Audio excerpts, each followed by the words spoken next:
You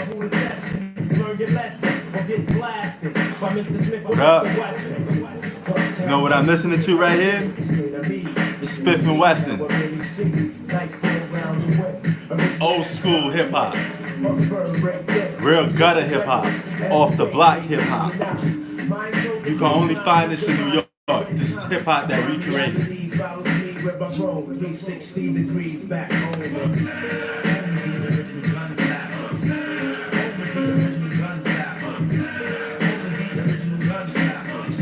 What's going on with my chat? Yo, what up? How's your day going, bro? Hold on, let me just fix this camera a little bit. Okay, I guess I had it the wrong way. Alright, I guess it wants me to do it this way then. But yeah, what's up, man? About to get some of that NBA talk going on. This is Smith and Wesson, by the way. Straight from BK, New York. I remember listening to this back in the day, man. I used to love songs like this back in the day. It's that gutter hip hop. Yeah, I'm indoors too, bro. Stuck indoors, man. Oh, okay. Man, that's awesome. How was London? Hey. Yeah, London, I like London because the simple fact, they love like underground hip hop. Like old school, like gutter hip hop that, you know, that recreated in New York mostly. You guys like that type of hip hop. It's something that I like.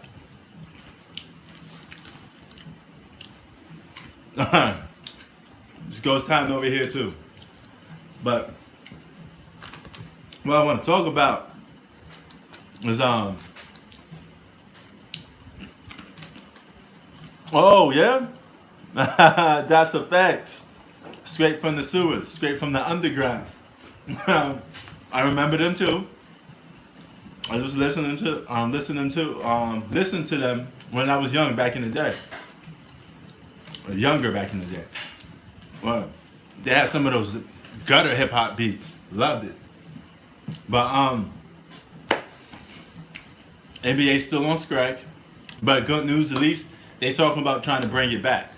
We may get the NBA back. There's no way we're gonna miss the NBA season. No way, no how. You know how much money's at stake? They're gonna play a season sooner or later anyway. It's just a matter of time of when. Because you gotta understand, Disney owns ESPN. TNT is owned by Time Warner. These people want their money, and the NBA promised to give them a season. You know, especially Disney. Ever since this coronavirus didn't come, Disney's been losing a lot of money. So, NBA season's definitely coming. But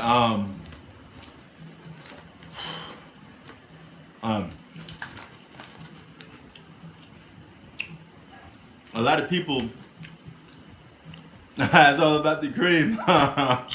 Wu-Tang. I got a Wu-Tang shirt, and I watched the TV show of Wu-Tang. I loved it. That took me back. All of that, when it was just living that lifestyle, that reminds me of coming up in New York, because I came up like that in New York. That's one thing about all the boroughs. At the end of the day, it's all New York, and it all seems the same anyway.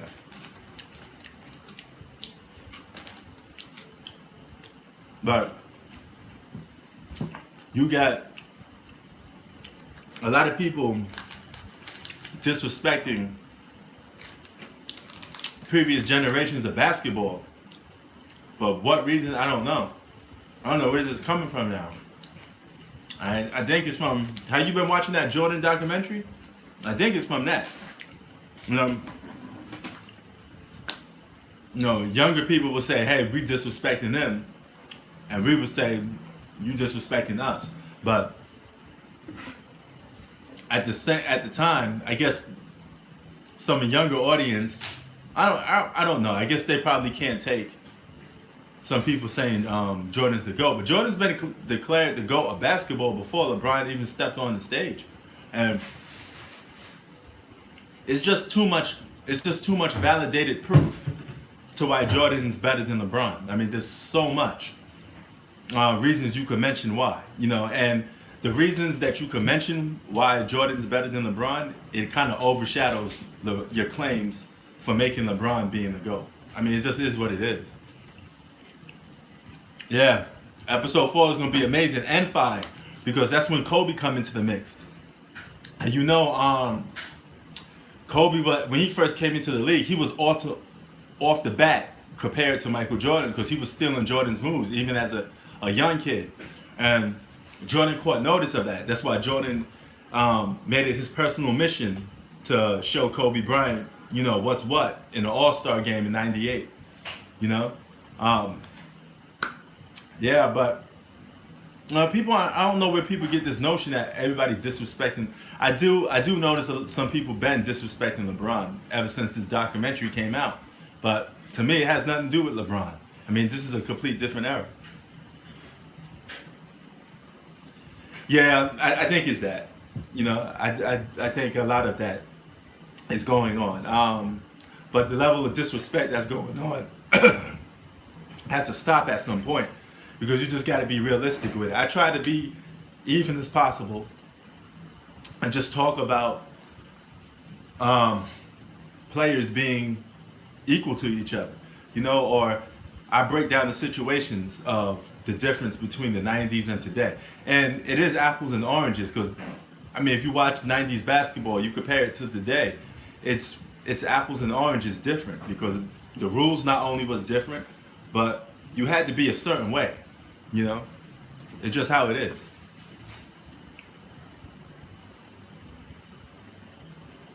Oh, dang. See this? It went bad, super. Look what Hannah Sports showed me, guys.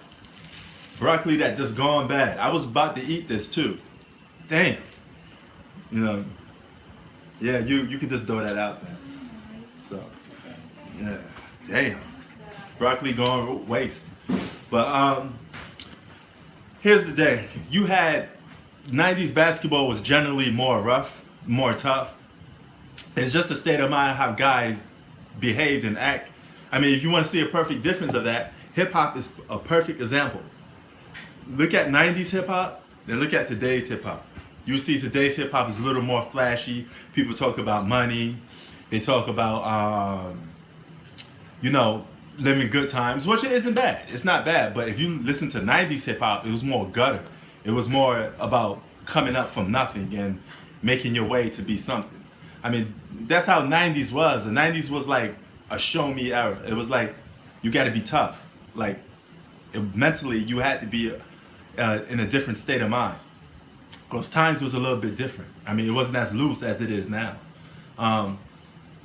And you even notice today's games, guys don't check players full court no more. Back in the day, if you got the ball inbounded, a guy would guard you from the minute you got the ball. And you would have to dribble that ball full court. While he applying full court pressure to you, you have to dribble that ball up the basket while he's guarding you full court. All right? Which is extremely hard. And keep in mind, the guy was allowed to put his hands on you at some point, 90s and 80s had a little different era. They validated defense a little more, So it's completely different. Now the game is more tuned for scoring. They want you to score a lot because they think that's a way to attract a new audience. People like seeing guys score 50 points, But it's just common sense of thinking. If a guy's naturally a scorer like Jordan, he would make a killing in today's league. It's just common sense. Yeah, most of today's guards' handles are serious too. You got to give that to these young cats.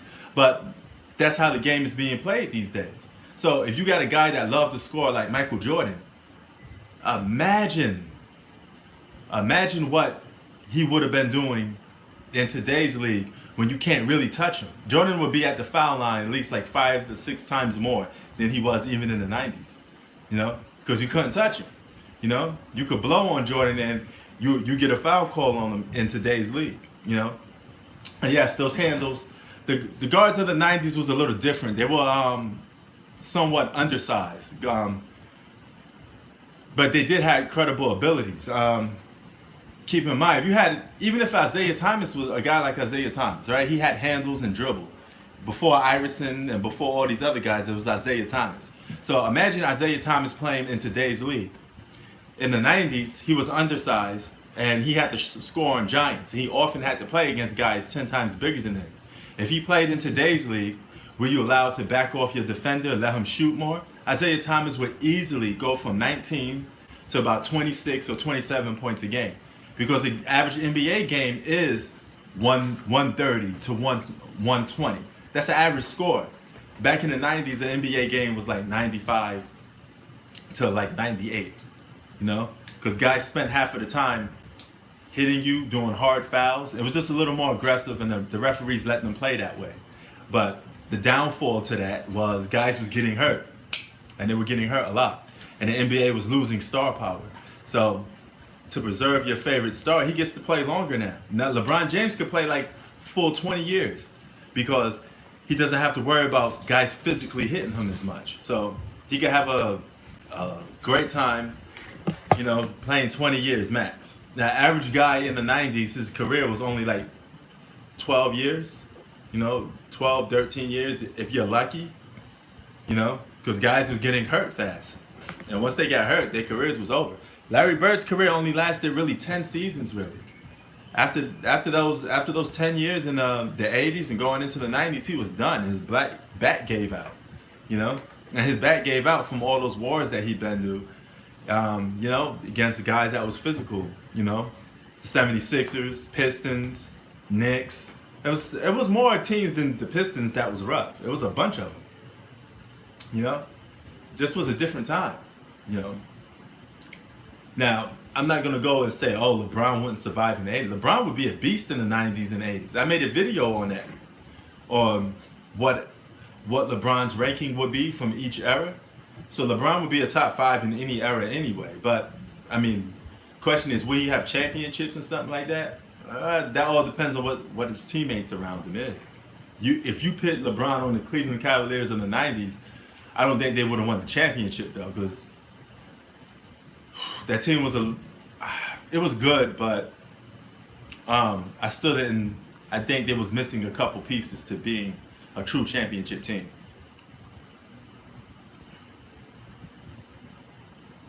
Yes, that is. But we guys didn't have that back in the day. You know, back in the day, especially the '80s. Keep in mind, half of the guys in the '80s were, you know what they were doing in the '80s? They was stiffing that white stuff. You know, they was using drugs for the most part, and they was having that rock and roll life. So conditioning was very different back then than it is now. Like, you see a lot of guys back in the day, they're naturally talented or naturally athletic. That's their natural ability, but they don't work on it to make it last. Today's players, I mean, they go to the gym, they lift weights, you know, so they're a little more, you know, I guess conditioning is a little bit different, and guys are a little more advanced. You could go to high school right now and see kids like 6'8", 6'9". When I was in high school, guys wasn't naturally that big. I'm like, God dang, what is today's kids eating? Because they super big. You know, I guess it's just, you know, evolution. Guys just grow bigger. You know, here's the funny part though. After this generation is over with, there's gonna these same people that's talking about how bad this generation is or whatever, they're gonna have to defend their era compared to the new school era, because those guys are gonna be saying guys like Kevin Durant and LeBron James was garbage. You know, so it's a continuing cycle. It always goes on and on. You know, but you have to take in, and when that time comes, I'll be there to defend the 2010s and show people how different the league was today than it is in the future. I'm sure it's going to be much different. New rules will be added. Hannah is cooking some great food. I can smell it from here. That's the chef right there. That's the #1 chef. She cooks some great dishes.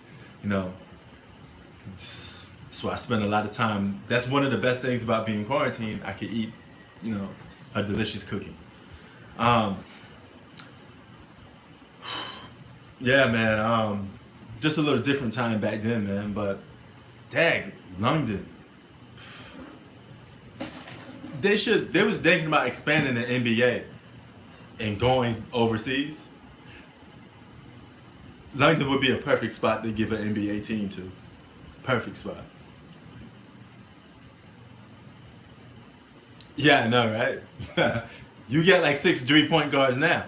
So probably a couple years from now, being 6'9", that's going to be the average size of a point guard, And you could probably owe that to guys like LeBron. He may be setting the new precedent for guys to be different.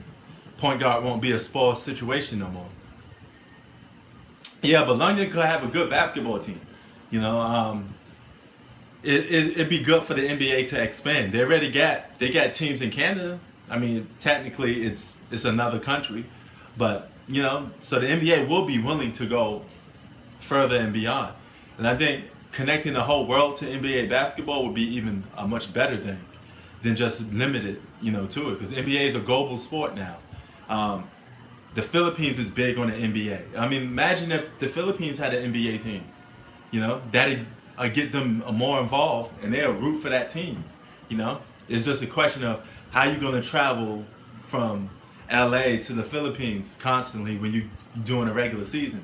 It's going to be a little difficulty, a little difficult, but it would be nice to see, You could build like a professional basketball team in Manila or something, 'cause that's their big city, but it'd be hard to get around. But there are some states or countries that's still close to the U.S. that you could build a team to.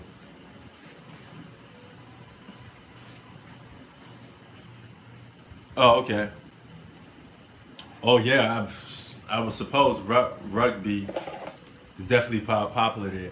And you guys don't have like you guys don't talk about NFL football too much, right? Oh, Celtics versus Sixers. That was a good one. Dr. J, Larry Bird, Moses Malone. I talked about Moses Malone in my last video, giving him a little props. Because guys forget about these good players that played in the past because it's out of mind, out of sight, because they don't see these guys no more. But Moses Malone was a beast. 3-time MVP. He won the championship in '83. Moses Malone was a beast. It was a flat-out scoring machine. Even a guy like Bernard King was a beast, but he got injured, quick, So you can't go about saying like, generations are trash. Every generation is good on talent. Yeah, Moses Malone was a beast. He definitely was underrated.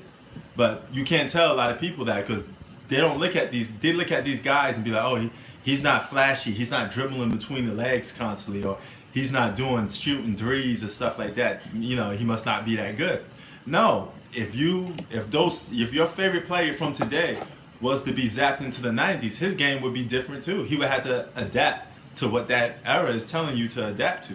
It goes vice versa, vice versa. Like Michael Jordan was playing today, he'd be shooting. He would have to shoot the 3-ball a little more, but Jordan he had seasons when he shot the 3-ball 37%, 38%. He'd fit just fine shooting the 3-ball in today's league. And if he was playing right now, he would have been the only guy in NBA history with that fadeaway, with that skill set, because that was his. That was nobody else's skill set. Nobody thought of that until he did. So he would have been brand new playing in today's league with that skill set. And he would easily have a season or two when he could average 40 points a game. I ain't gonna go overboard. When there's some people on ESPN, they said Jordan would average like 60 points a game. I think that's a little overboard. That's like going a little too out of hand right now. If today's game, if scoring was so much that easy, I mean, some guy would already had 50 points a season. So I wouldn't go as far to say that. I mean, I think that's a little disrespectful to today's players. I like trying to show respect to every generation because you got some great players in every era.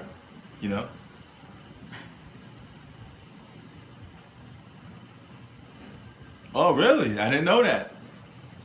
See, I thought football was mostly like popular in the U.S. I didn't know you guys watch football there too, NFL football. My team is the Eagles. Even though I'm from New York, I still rock with the Eagles. Been an Eagles fan since like late '90s. You know, so I rock with the Eagles, and we won the Super Bowl in 2018. You know, I was boasting and bragging that to Hannah. You know, Eagles won the championship back then. You know, that's the only championship we got so far.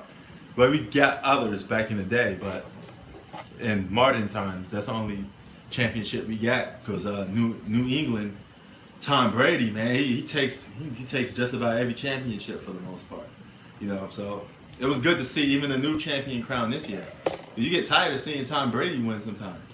You know, so that was good to see at least.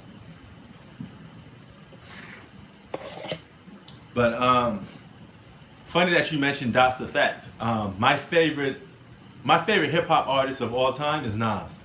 Okay, and it's not just because he's from Queens. It's the simple fact that I think he has everything you need to be a perfect MC. He's like almost flawless.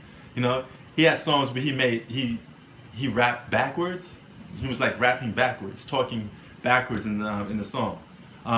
His lyrical content is unmatched, and the words that he uses, the creativity that he has, I think is second to none. I haven't seen nobody use or be that creative like Nas. You know, yeah, Nas is a beast. You know, he's flat out a beast, and I guess some of the people that I ran into, they said the biggest drawback from Nas's career is that he doesn't have hold on, let me see there. Is that tribe? Yeah, he says, oh, Live at the Barbecue, I remember that. They say the biggest problem with Nas, main source, I remember them. They said the biggest problem with Nas was his production. Like some people don't like his beats, you know? But I keep telling people, a lot of people don't listen to Nas for his beats really. They want the lyrics. That's how you know you're real special, if you could just get people hooked to your music by just your lyrics. You know? The way his wordplay was crazy, you know? Even a lot of artists back then, they took a lot of stuff from Nas. Biggie took a lot of stuff from Nas. The whole album of the Baby on the cover, like he got that idea from Nas's Illmatic '94. Tupac took ideas from Nas. That whole Machiavelli album, he wanted to make a mafioso album because Nas did it with It Was Written, and people said, oh, Tupac wasn't able to do something like that. So he said, you know what? I'm gonna make this Machiavelli album, and I'm gonna, you know, do songs like that. And the song he made, "Me and My Girlfriend," was a response to Nas's "I Gave You Power." Remember when Nas was talking about a gun, you know, and rapping about like a gun, and you didn't know what he was talking about until like literally like the end of the song. It's the same thing Tupac did, you know, but Nas still was more creative, you know. My favorite hip hop group, I got three. Mobb Deep, because they was original. They had like gutter beats, and they never switched up. They kept the same style. My second favorite hip hop group is Wu-Tang Clan. I love Wu-Tang. My two favorite members is Ghostface and Raekwon. Them together, especially with if you get to hear Wu-Tang's best, listen to the Purple Tape, Only Built for Cuban Links. That is a classic album. I remember that album back in '95. And I bought that. Big L was awesome. Big L was awesome, bro. Big L was awesome. He had Big L had a lot of catchphrases, or what's the quote that they say? Punchlines. You know, like Lloyd Banks, he does punchlines. But Big L, he had a lot of punchlines in his rap music. You know, he was definitely up there. He was a lyrical giant too. You know, representing for Harlem, Big L. You know, shout out to everybody in Harlem. I love Harlem. Too many punchlines. Yeah, I mean, yeah, that's what I guess that's what attracted to people, because you know you had to hit the rewind button to see what he said. Oh, rewind that back. He said this. That was funny. You know, that stands out. So he definitely had a lot of punchlines. Okay. I like the Jizz's Liquid Swords that was good. That Liquid Swords album was good. I give props to that. That Liquid Swords album was good. Ghostface, Ghostface and Raekwon. I like them both together. That okay? You saw Das Effects. You saw Ghostface. I guess a lot of those dudes be coming to London a lot. But yeah, I mean, growing up in New York, I ran into a couple of hip hop artists a lot. Mostly the artists around the Queensbridge area, but or Queens in general. But yeah, those are probably my two favorite groups.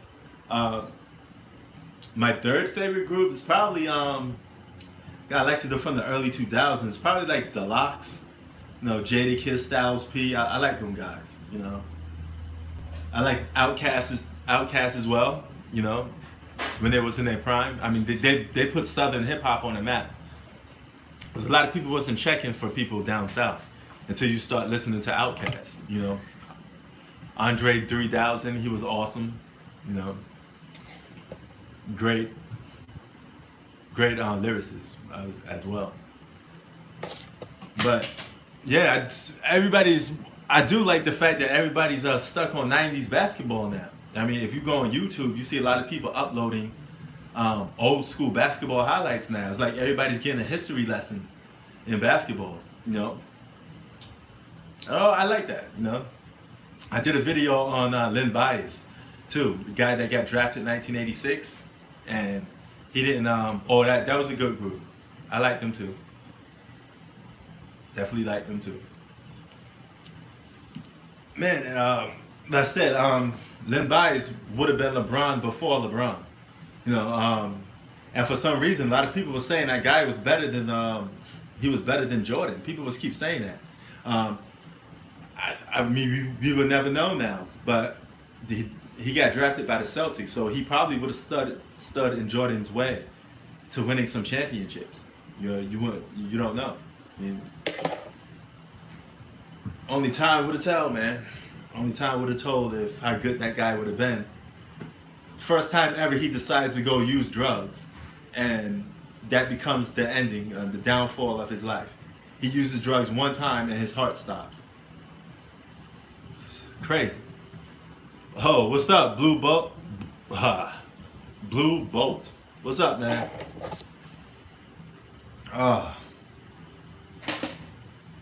Chilling up here, bro. What's up with you?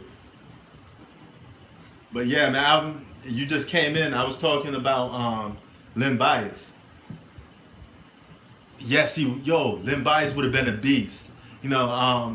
He had quickness and he had a better jump shot than Jordan in college. So just imagine he had a mid-range killer. It's just crazy, man. It's just crazy how some guys just do stuff one time and it changes their life forever. But if he did it one time, he would have been constantly doing it then, because that would have opened up the gateway for him. He would have been like a lot of players in the 80s, coked out. And even with that being done to him, he probably still would have been a beast. Yeah, that's a shame, man. But that's the 80s for you, man. It was a drug epidemic, So a lot of people in the 80s was doing drugs, man, and guys like Magic Johnson, Showtime Lakers, they came to those games probably all high and everything, Yeah, he has so much potential, bro. He was like, I was telling my boy from London here, he was like LeBron before LeBron. He had that same skill set. He was the same height as LeBron too, quick, nice, dunking on cats, too bad. He was talking about Moses Malone too. How underrated Moses Malone was. And generations of basketball. I mean, there's pros and cons to every era. I'm not saying like one era is more supreme over the other, because everything has the pros and cons. But the level of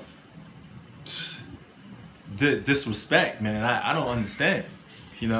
That's going on for some of these players. Yeah, Moses Malone kind of like forgotten, But bro, this guy from 1980 was putting up 20 plus points. I mean, I said in the video, I mean, these are all factual stats. 25 points, 27. You know, he was just giving people business. 3-time MVP. And people act like, you know, they just sweep that under the rug. Won the championship in 1983. You know, he was a beast. Yeah. He did. Yeah, he was a dog. You know, he was big too.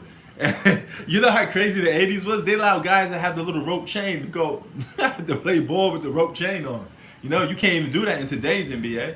So the 80s was definitely wild, man. Guys was fighting. You had a problem with a dude, you squared out with him right there on the court. You could square it out with him in the locker room. You know, dudes was drugged out. They didn't care, man. Times was a little more rough. It was more hectic. You know, and when the 90s came, they had to pay the consequences for it because all that stuff they were doing, the drinking and all that stuff, took a toll on their body. You know, that's why a lot of guys' careers didn't last as long. You know, they last probably like 12 years, 13 years max. You know, nowadays the guys they take care of their body a little better. I would give them that. You know, so it's a little bit different. Oh, Daryl Dawkins was a beast. Daryl Dawkins. I like the Daryl Dawkins, man. That 76ers team was a bunch of roughhouse. There were a bunch of dogs on that team, man. Flat out dogs on that team. You know. So Sixers always had a good history of great players. From Charles Barkley, even though, oh boy, Charles Barkley was a great player. He was an all-star, but the things he says outside of basketball when he's just talking about other players, it's just crazy. You know? Are you talking about that fight? Yeah, Charles Barkley got into a fight with who was he fighting with? I think it was Kevin McHale or Bill Laimbeer. I know he got a fight with Bill Laimbeer. There's not a single all-star player that didn't get into a fight with Bill Laimbeer. He got into a fight with Isaiah Thomas. You know? That's how people say Isaiah Thomas broke his hand, because he punched Bill Laimbeer in the face. But I keep telling people the 80s and 90s was a time where you had to be like mentally and physically tough, because people was always out to show you. You know, it's like when you went, it's like, I remember I grew up in the 80s and 90s, man, so even when you outside of just basketball, if you go outside, you know, yeah, he was. I remember if you go outside, cats will test you outside, especially New York. New York is soft compared to the way it was in the 80s and 90s. It was more of fighting for survival. You know, you couldn't even walk through certain neighborhoods without dudes testing you, man. You had to have hand skills. I mean, that's how the 80s and 90s was. You know, you had to prove yourself just about all the time. You know, so different, man. A little different. Nowadays, guys are a little bit. They're more laid back. You know, you could tell in the hip hop music, they're flashy. You know, they're more show off. You know. Oh yes, it was. New York. New York was wild in the 80s and 90s. Mostly the whole era. You know, if you came up in the PJs, you know, oh my God. You know, New York is a different place now. But back in those days, it was a war zone. New York was a war zone back in the day. You know. Oh yeah, definitely. The music says it all. I was talking about hip hop earlier. If you listen to Mobb Deep, Spiff and Wesson, you know, Nas, all these guys, you could tell the difference in the things they talk about compared to the things the guys talk about in today's hip hop. You know, Biggie was another one. That's protect your neck hip hop. You know, times was definitely different back then, man. Definitely different. Wu-Tang, yeah. Wu-Tang was Raekwon and Ghost. Those are my two favorites, Ray and Ghost, because they had that, remember that purple tape, only built for Cuban links? I loved that tape, man. I used to walk around New York with that, listening to that. That was my anthem. EPMD, that was nice too. The funny thing about those guys, they rocked in the East Coast, but they didn't get that much respect in certain neighborhoods because they weren't from the inner city. They were from the suburbs of New York, and a lot of people looked at them different. You know, if you was from the suburbs in New York, like from Long Island, especially back then, guys looked at you like being soft. Because, oh, you ain't from the city, you soft. You know, you had to be from the 5 boroughs. That's what people looked at. They kind of uh, forget about the rest of New York, and all they cared about was the 5 boroughs. That was it. You know, you know. I've been in New York for years. I have never stepped foot upstate New York. It was like out of mind, out of sight. Never been upstate New York, and I'm born and raised New York. So, but yeah. But what you think about Draymond trying to get about to get traded, bro? Well, at least rumors saying he's gonna get traded. I guess they're trying to find somebody that put on that big contract that Draymond got. You know.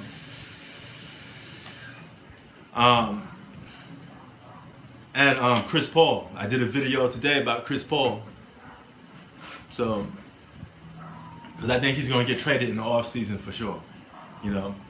My destination is I want Chris Paul to go into the I want him to go to the Knicks. If I could get Chris Paul on the Knicks, I like that. You know, let Melo come there too for like a little farewell, you know, one farewell season, because we got to compete with Brooklyn Nets. I want New York to be like how LA is. LA got 2 stacked teams, full of all stars. Both of them got it. Let New York have the same thing, man. That'd be fun, especially on the East Coast. So I would like to see that basketball come back over there, you know. But I wouldn't be surprised if the Lakers make a pitch for Chris Paul too, you know. That is LeBron's boy, you know. So he'd definitely get along with him. You had to get rid of Rondo though, because Rondo can't stand Chris Paul. So it'd be bye Rondo.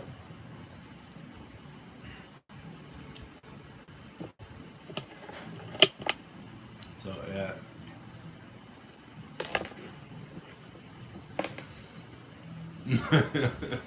Yeah, but man, you think? Do you think? I was talking about this with someone before. You think this is LeBron's last year for a championship? Like his championship window closed? I don't think so. I think he has a legit chance if the season comes back this year and next year to win the title. I think he got one more year after that. Yeah, his last year with the Lakers may be his most difficult. You know, because he'd be like going close to 40 at that point, and you had to give him if he could still play at a high level, you know, dropping 25 a game, close to 40, bro. You gotta give that man his respect. I know a lot of people are gonna come out disrespecting him, but it's not easy to play at a high level being close to 40. You know. Yeah, man. Yeah, you see all that. I guess it pays the bills to talk negative about LeBron, man, because a lot of dudes just, you know, the only basketball talk that they want to talk about is LeBron James all the time. You know, I'm a student of the game, man. I've been watching basketball and playing basketball for a while, so I talk about just about anything that comes to my mind or whatever player at the moment just sparks my interest, you know. But you see a lot of guys on social media, on YouTube, every video is LeBron this, you know, and LeBron's working behind the scenes and all that. I try not to get, you notice I don't make videos about what LeBron does behind the scenes because there's no fact to that, you know. It's just a he said, she said stuff. You know, what I'm supposed to do. Reportedly, LeBron James say he don't want this guy. Then this guy say he don't want that guy. I mean, all I care about is what takes place on the court. I could care less about what a guy's saying about this guy and this guy's in his feelings about that guy. Some dudes, man, I don't know. You know, it's like a conspiracy theory. Everything with LeBron. LeBron could post a video right now on Instagram, and I bet you a million people on YouTube would make a video and try to dissect what he's trying to say. It's crazy. I never seen no superstar get critiqued like that before. I think LeBron may be the most criticized superstar ever. You know, and I seen Jordan get criticized, but not to this level.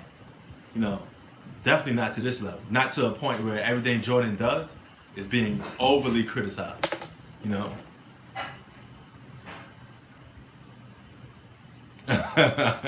Yeah, man. Skip Bayless, everything LeBron do, Skip Bayless got a comment for it.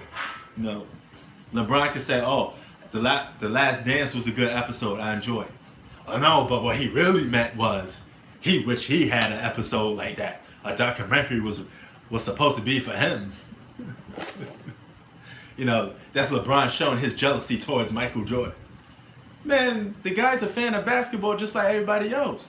You know, he human just like everybody else. If he decides he want to watch LeBron, he want to watch Jordan, then let him do his thing, man.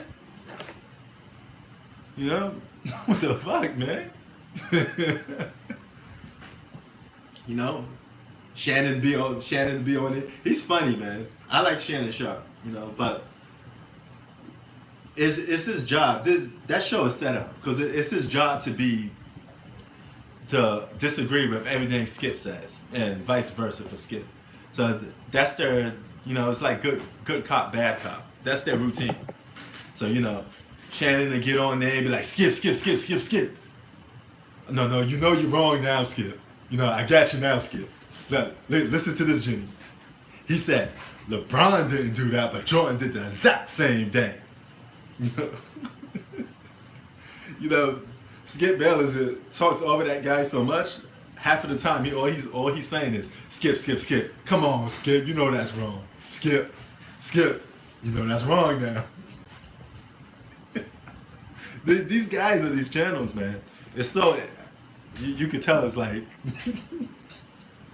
you can tell it's like rigged at some point. Yeah, they're definitely scripted. You know, I know that for sure. But I think journalism and analysts on sports TV went down. These guys, they get too much hidden agenda, man. It's too much of them, you know.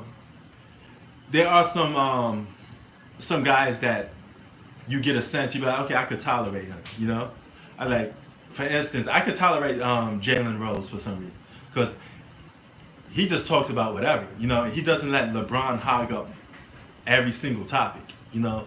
But some of the other heads, like Stephen A. Smith, he only say things about players that he have a relationship with. Like, he's not gonna dog Carmelo Anthony too much because Carmelo Anthony gives him what he wants, interviews and things like that, you know. So that's why he had to go on air and apologize when he criticized Carmelo Anthony. He tried that nonsense with Melo. Melo checked him, be like, yo, if you had a problem, you come to me first. You know, don't go on TV talking about some nonsense. And he had to apologize live on TV for that, you know. So when he gets too disrespectful, guys do put him in his place. And once they put him in his place, he stopped talking bad about them a little bit. And then he starts putting on this fake tough guy attitude, like, I'm Stephen A. You damn won't talk bad about me. I say anything, anytime. You know? This is the same dude that see a lot of these guys that he be having problems with or he talk negative about, and he don't say nothing to him. I forgot. I think it was Pat Beverly that checked him in the game, and you know, Stephen A. Smith didn't do nothing. He didn't say nothing. He didn't want none of that smoke. But he'll make up an excuse like, well, at the time, I was with somebody. I didn't want to do nothing. But you know where to find me. Every day. ESPN. That's where I be. You know? Like, dude, who you trying to threat? I mean, like, oh, man. Oh, yeah, no doubt. I got you. Post them videos up, bro. I definitely join that, man. You know? Without a doubt. Post up some videos. I want to hear your opinion on some stuff. Yeah, he is a character, man. He's animated. He's definitely animated. Yeah, man. So, yeah, I'm glad you said that, bro. I'm definitely would join that, you know? Because I always like motivating, or at least just telling people, make some videos too. You know, it's fun because we can all look at each other's videos and give comments and talk, you know? So, as soon as I'm done with this live stream, I'm gonna go to your channel and sub. So I'll be able to pick up some updates from some of your new videos. So I definitely be waiting for that, you know? And you know your sports, man. You definitely a historian of the game, you know? And I like that. That's the type of people I like talking to. It's people that know about the game too, you know. that just breaks it down and talk. I get comments from a lot of clowns sometimes. I don't even respond to them sometimes. Sometimes I just, keep it moving, you know. But it is what it is. Okay. Alright, I'm coming. I'm coming. Come to your channel, see what's up. I put the word out for you too. I got a lot of cats in LA that watch my channel that know me from LA. I put them on. Give you a shout out. I give you a shout out in one of my videos when I make next. Bro, I've been at this since Bruce Blitz days. I used to make videos with Bruce Blitz. Back in the day when he used to battle this other dude. I forget the other dude's name. He used to have a battle with some dude about Kobe Bryant versus LeBron. This was back in the day, like when they had those puppets. Bruce Blitz was on LeBron's side. He was favoring LeBron, but it was this other dude that was like, favoring Kobe. And these two guys would clash all the time. They were like, what time? I forget this dude's name, but him and Bruce used to go back at it. Bruce Blitz used to be the biggest YouTube guy for talking negative about Kobe to a certain extent. But back in the day, Bruce was more respected, and he actually was more factual. He'd dictate things by stats and facts. But from what I heard, he went crazy now. He's definitely not credible like he used to be. Here's the thing about guys that do that. You can't keep flip-flopping, because if you keep flip-flopping, people will start thinking different stuff about you, because if you flip-flop, how could anybody take you serious? That means you don't even believe in the things that you say, So if you say something, you got to be able to not only back it up, but you got to believe into your claims too, and back it up with some factual stats. That's why when I make my videos, bro, like Jordan and LeBron when I did that to show people that LeBron was just as clutch as Michael Jordan, and to defeat that narrative. Now, I would have added Kobe to the mix, but Kobe's numbers was a little bit low. Kobe's 23% in clutch situations. Now, highly overrated, because the first thought when you think of Kobe is Black Mamba. He hits game-winning shots. He hit good game-winning shots in the regular season, but in the playoffs, he actually came up short more times than LeBron and Jordan. But to a guy that loves Kobe Bryant, you can't tell him nothing, because he'll completely neglect those numbers and just start favoring Kobe all the time. But yeah, I came up in that era with Bruce, and I did some of his podcasts with him. Then I stopped. The only thing with me is a lot of my stuff is from back in the day. I just recently got back on YouTube, probably going on a year now. So, but I disappeared from YouTube for like a hot 7 years. Didn't make like a single video, and I recently came back. So that's why you see my situation is a little bit different. So for me, it's like almost starting from scratch again, because I have to put more work back in to get back to where I used to be, So, but it's a challenge, and I like stuff like that, But yeah, that's my YouTube history being on here. So I'm not like a young guy that was just started doing videos. I've been here for a while, That's why some of the stuff that you see. Yeah, you do, Part of that played into part, I had to get my money up. I had to, get jobs and stuff like that. I really didn't have time to make YouTube videos.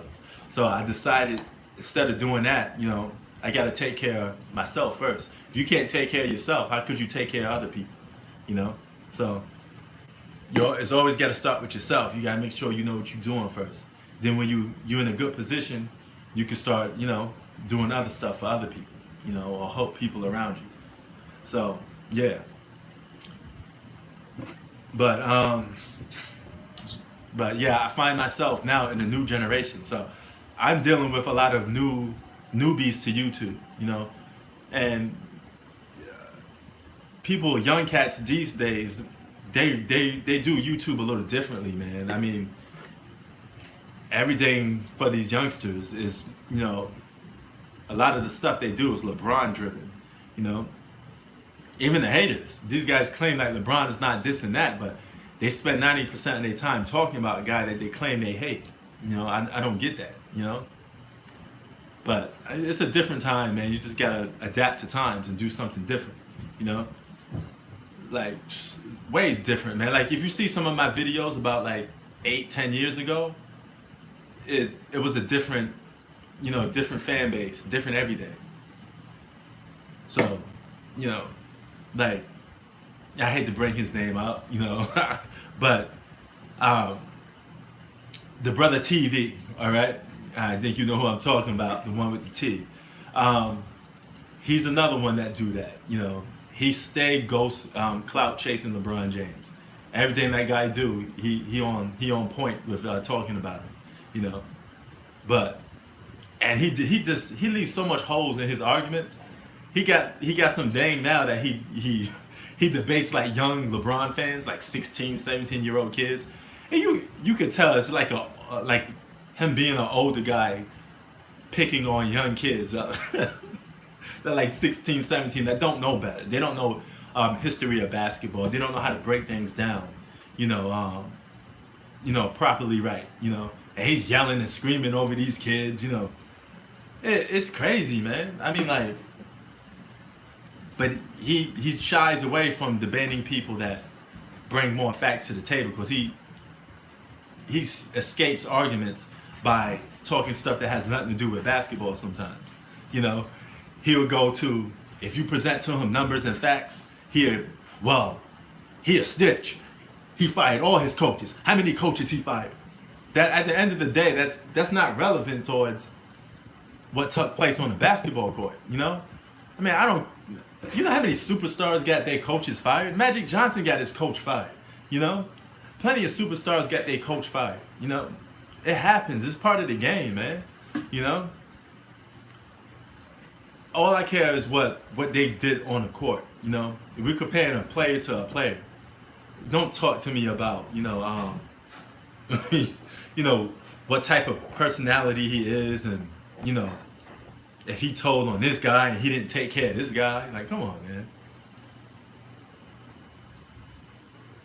Oh, yeah, they do a lot, you know. The only difference is with Carcino makes it very clear that he hates LeBron. You know, this guy goes out of his way to hate LeBron. This is a grown-ass man with shirts.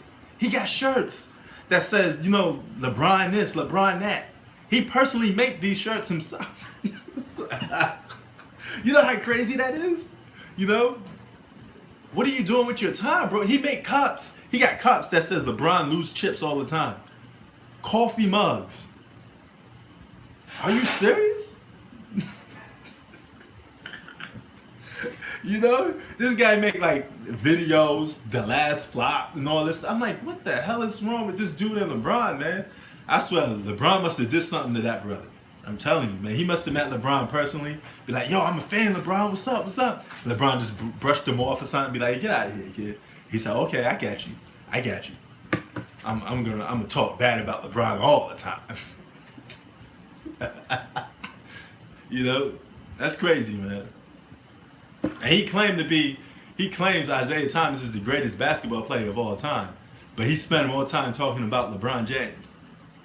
I don't get it, man. Yeah, that's another dude. He do the same thing, you know.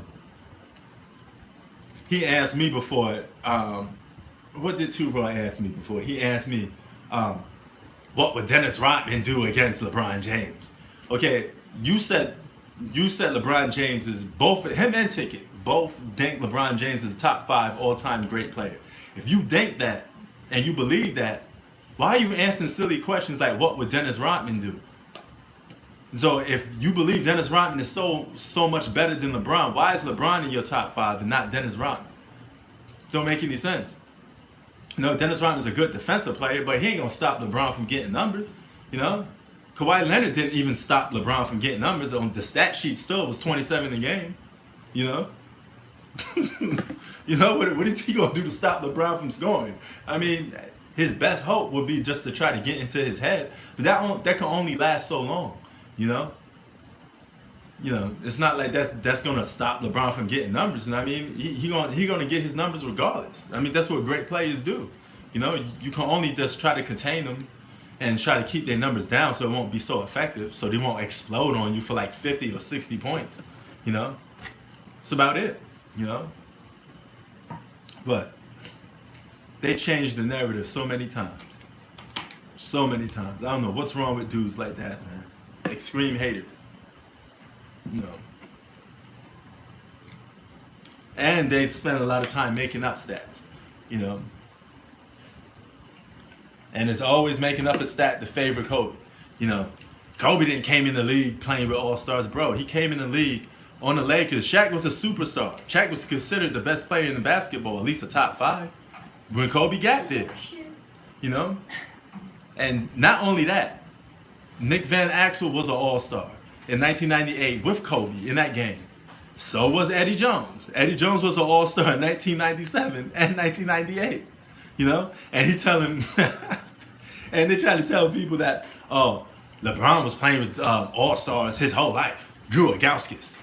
Man, Drew Agauskas was an all-star in 03 and 05. But keep in mind, he wasn't a top-tier all-star. He was like one of those all-stars that make the second team.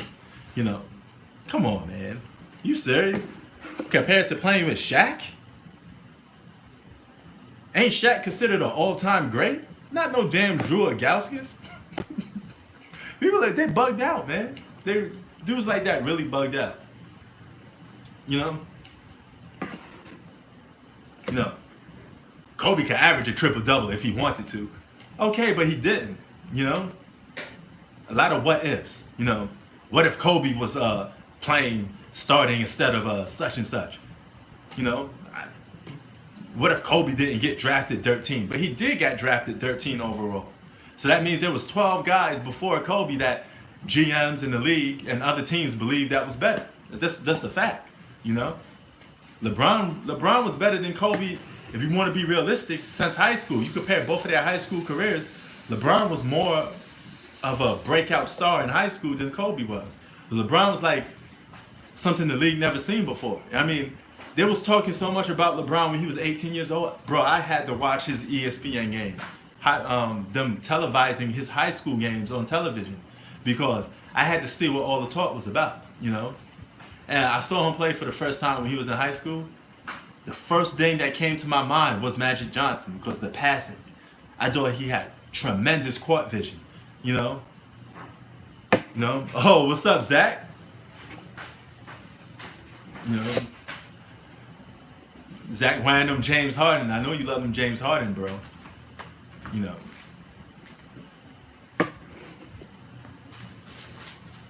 Zach is team Hannah, cause you like LeBron James as your GOAT. It's okay, bro. I mean, it's all basketball talk, bro. Yeah, he was a beast in 2000.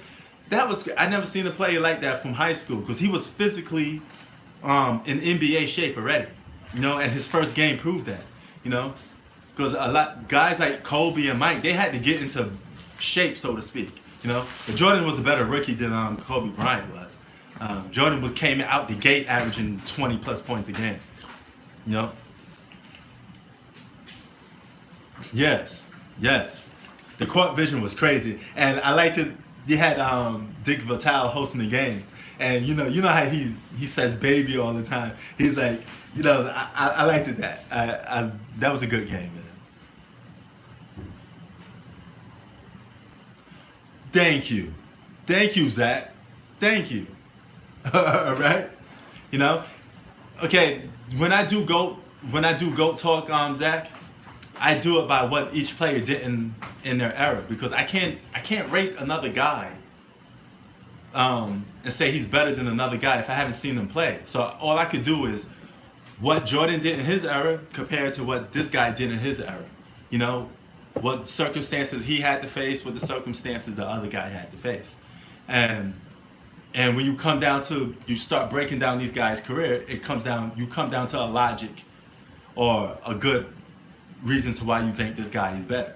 You know. Now, will LeBron James give Jordan problems? I'm pretty sure he would. I mean, if a lot of young players gave Jordan problems, like Iverson when first came into the league, because these are all great players, so I'm pretty sure they would give Jordan problems. I'm not like saying Jordan would completely dominate LeBron to a fact like LeBron be a non-existent player. If they played 10 times, I think Jordan would beat him more times. But LeBron would have some nights where he give Jordan the business. Kobe had some nights when he gave Jordan the business. It's just the game. If we play basketball, I'm not gonna dominate you all the time. Sometimes you're gonna have your day, and sometimes the other guy's gonna have his day. It just comes down to that. Especially if you're both great players, so you both should be able to beat up on each other. That's what they did in the '80s. Bird would beat Magic, Magic would beat Bird. We ranked Magic before Bird because Magic beat him more. Oh, really? He back on LeBron. Well, guess what? Next month, he be back on somebody else. Next month, he be saying Jordan's the GOAT. But, I mean, it's all good.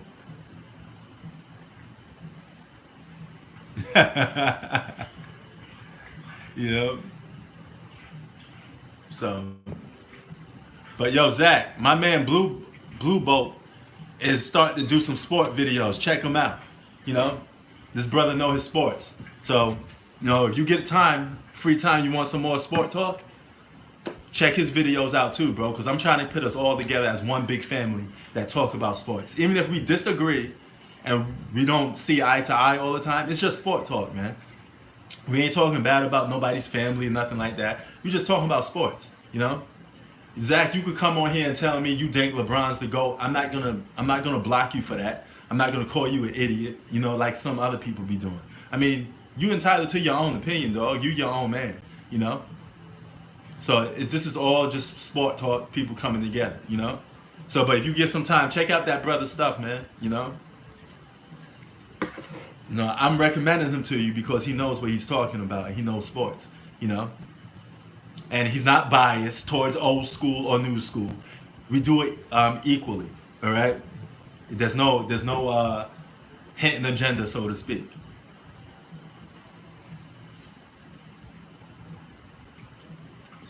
Yeah, man. Hey, just get out of your feelings a little bit, man. That's all. Everybody's not gonna agree with some of the things you say. You all you could do is just make your case, and keep it moving from there. Now, you could expose some people sometimes, and sometimes that could leave them speechless. But it is what it is.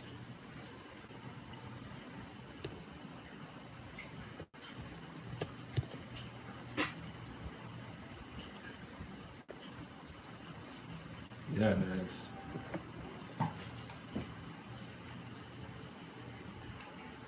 All right, Blue Bolt. Peace.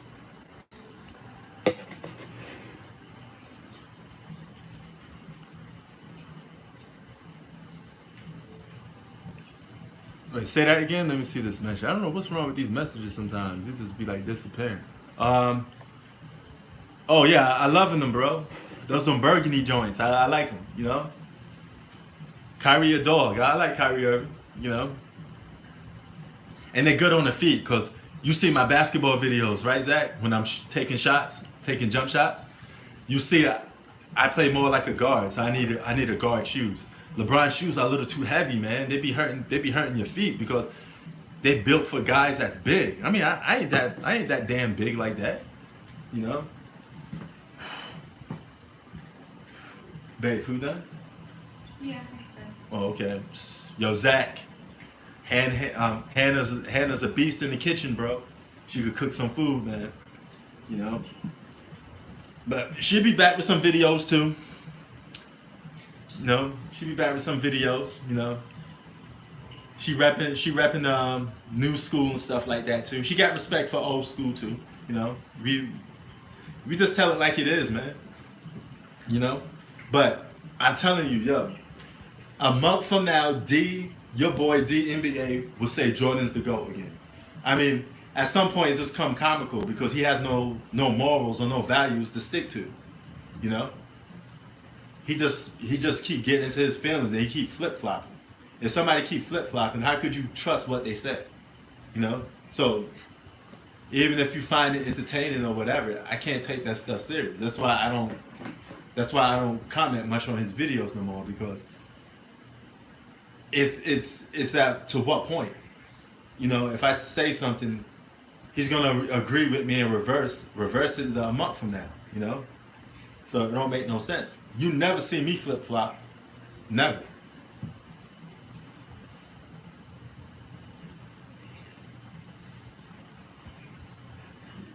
Yeah, man. Hey, you know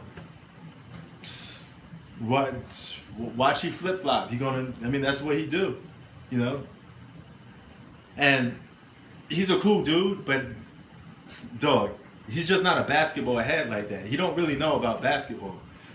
You know how I know he don't know about basketball is because he can't formulate his own opinion. You know, he goes by what everybody tells him for the moment. You know, and then he switches over. You know, that's not a person that know about stuff. He just, I can't even say it's 100%, you know, clout chasing, but it is. You know, and I hate saying that about him because I like the dude, you know. But it's just what it is, man. You know, it's just what it is. You know. But I mean, it's fun to listen to. He do that to get some reactions, man, because you know he want to be on the same level like, you know, some other YouTubers. You know, I shall not name their names, but he wants to be like those type of dudes, and the only way to be like those dudes is to go skip Bayless mode and say stupid stuff or stuff even if you don't believe, just to get an emotion out of somebody. You know. Yeah, but he do that to get you stuck in because he needs to talk bad about somebody to get in. Now I can tell you this much: if he's talking bad about Jordan, it's not going to last too long because a lot of people aren't going to take him serious if he's talking bad about Jordan. You know, Jordan is too respected as a basketball player for him to say a bunch of silly stuff. You know, and he's going to have to go. He's gonna have to go to LeBron hate to actually get a little more reaction from some people. I mean, that's the route that a lot of other people go, because the word LeBron, the word LeBron and hate do go in the same sentence. You know, I could do that right now. I could make a bunch of videos talking bad about LeBron for no damn reason. You know, just to get a bunch of people's attention. But I don't do that. You know, because what I say to you is genuine. There's no hidden agenda behind it. You know. Me and Hannah, we keep it real, you know. This is her sport page too. She drops videos on here too, you know. So whatever I do, she do. We're a family like that, you know. So she chilling right now. She got a Manila Police Department shirt on. Stop making fun of my shirt. I'm gonna arrest you. Yeah, I mean, like, come on, man. You can't possibly believe Scottie Pippen. He's a number 2. He tell you out of himself that Jordan was a better basketball player. So are you gonna believe the guy telling you himself that Jordan's better than him, or are you gonna believe a guy that just saying that for clout chasing? You be the judge of that. Yeah. Okay. You know, but he a cool dude, man. He's just trying to. He's trying to get his weight up, man. He probably want to make a career out of being on YouTube. You know, some people do that, you know. But I don't do that. You know, I'm not like all these other YouTubers that donate, give me money. I don't do that, you know. All I want is to talk sports. I don't want your money. I don't want nothing like that, you know. I'm my own man. Oh, damn. I see. I don't even know that, bro. I don't even think he looks at my videos like that, though. I don't think he even knows I do videos. So I mean, I'm probably like low key to him, you know, because he go to the guys like Carcino and all of them type of dudes, You know, so. And that was the same dude that said Carcino knows about sports. Carcino don't know nothing, man. Listen, let me tell you something. A guy that has LeBron James on his shirt, he went to the store and custom made LeBron shirts. You don't tell me that's a little obsessive? Man, I don't care how much I dislike a basketball player. I'm not wasting my money on a shirt to make fun of a certain player. You know how stupid that is? This dude got coffee mugs. LeBron lose chips all the time, B. Coffee mugs. Man, I don't know what the hate that drives some people, but they really like, LeBron lives in their head, man. You talk about LeBron all day, every day, you know? To a point that, you know, everything he does is overly criticized.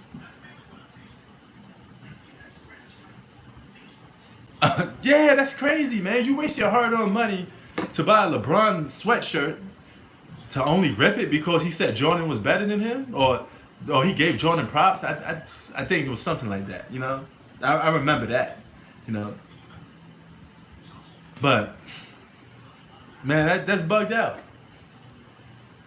You know, he's just not. He's a young kid, man. He's not really a basketball historian. He don't really pay attention. Like you see what I do in my videos. I break things down for you. Those I post it right up. Stats, perfect stats. You know, so I'm backing stuff up with my claim. You know, and I've been in the game of basketball for so long. You see me I even play basketball, bro. I've been on teams. You know, all over New York, LA. Been on teams. You know, play basketball all over the place. You know, yeah. I mean, that's what I was trying to do when I was on his channel, and I was the one that got to him the most than anybody because he know what I was saying was facts. So, you know, but he went. I don't know if he does go on these videos and watch them. You know, but. He'll come around sooner or later, man. You know. All I'm saying is, if whatever you believe in, stick by it. Don't keep flip flopping. You know. This is what I like about you. You know. You a James Harden fan. You know. You have your own belief in who you think is the GOAT, and I respect that. You know. I'm not gonna go back and forth and tell you don't know nothing about basketball because you disagree with who's the GOAT. You know. Bro, I don't get money from Michael Jordan. Michael Jordan don't pay my bills. You know, LeBron James don't pay my bills. So I'm not obligated to talk favoritism towards none of these guys. I made a video that said Jordan was an asshole, you know? But so was every other player. Everybody great was an asshole at some point, you know? I'm pretty sure LeBron is an egotistic type of dude. Same like Jordan. These guys have egos the size of a whole planet because all they do is go on social media. They hear people rub stuff in their face all the time saying how good they is. You know? Man, it must be good to be LeBron James, to have the media and everybody in the world say how good of a basketball player you are. They did the same thing to Jordan. They did the same thing to Kobe. These guys live in another planet from me and you because they get their ego stroked every day. You know? To them, they're gods. You know?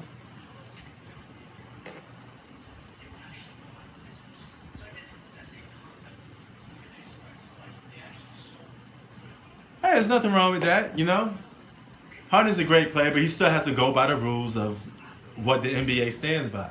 I keep telling people, if you're a superstar in basketball, in order to be in the same room with such and such player, you got to have championships just like that other player. It's like a passage of champions, so to speak, you know?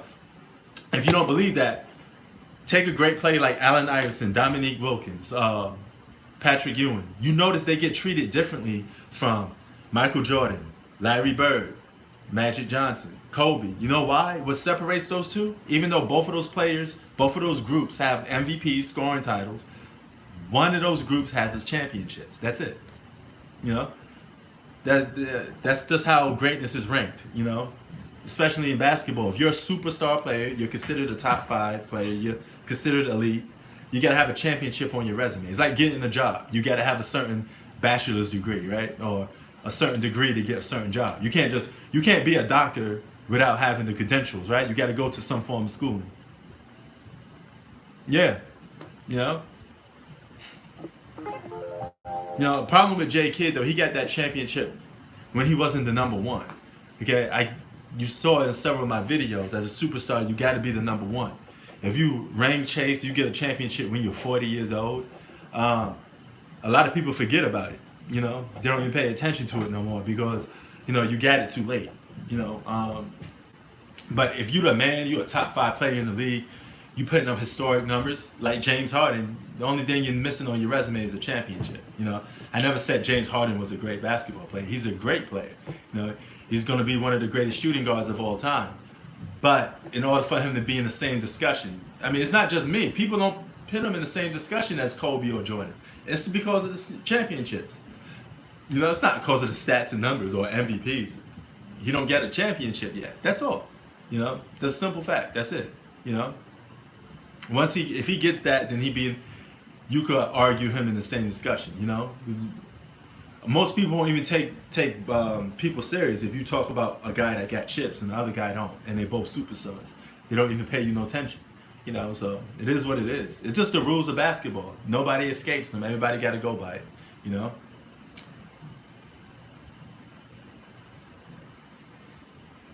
True that. True that. No, but you gotta understand something. Generations are so different, bro. They go from different eras. I mean, like, all these guys had to overcome different things.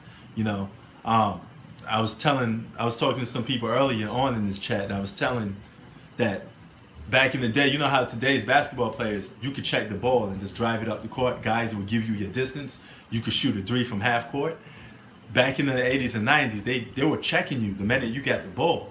So if you play basketball, I play basketball, so I know if a guy puts full court pressure on you from the beginning that you get the basketball, it's more harder to bring that ball up the court, So, but yeah, that's what I don't like. You don't have to put down a whole generation just to give another guy credit. I don't do that for no player. I state the difference, but I would never say Jordan played against bums. He played against professional basketball players. How are they bums?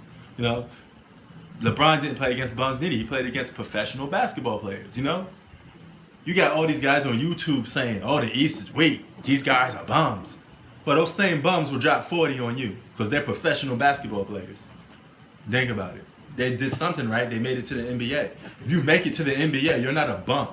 Okay? Because you could take that same player, put him on the court, and he'll look like the greatest thing since sliced bread if you played against him. I could say that's like me saying Draymond Green is a bum, right? But imagine if I had to play against Draymond Green 1-on-1. He'll look like Michael Jordan if I had to play against him. So bum is a little bit overstating the word. You could say that they're overrated compared to the other players in the league that they're playing against. You could say that. But I have respect for anybody that makes it to the NBA. You're doing something right. You made it to be pro.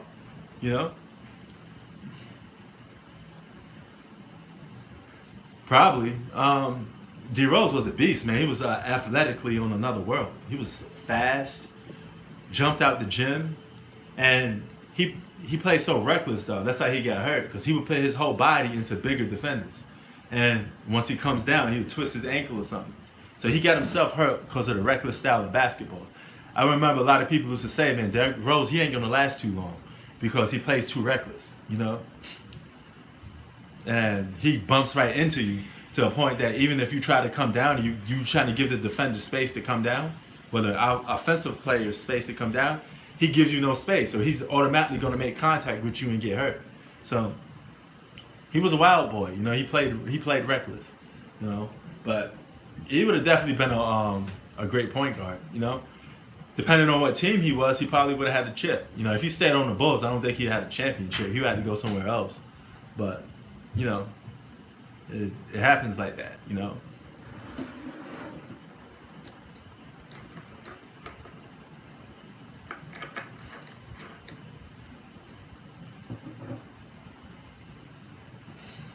Oh, man.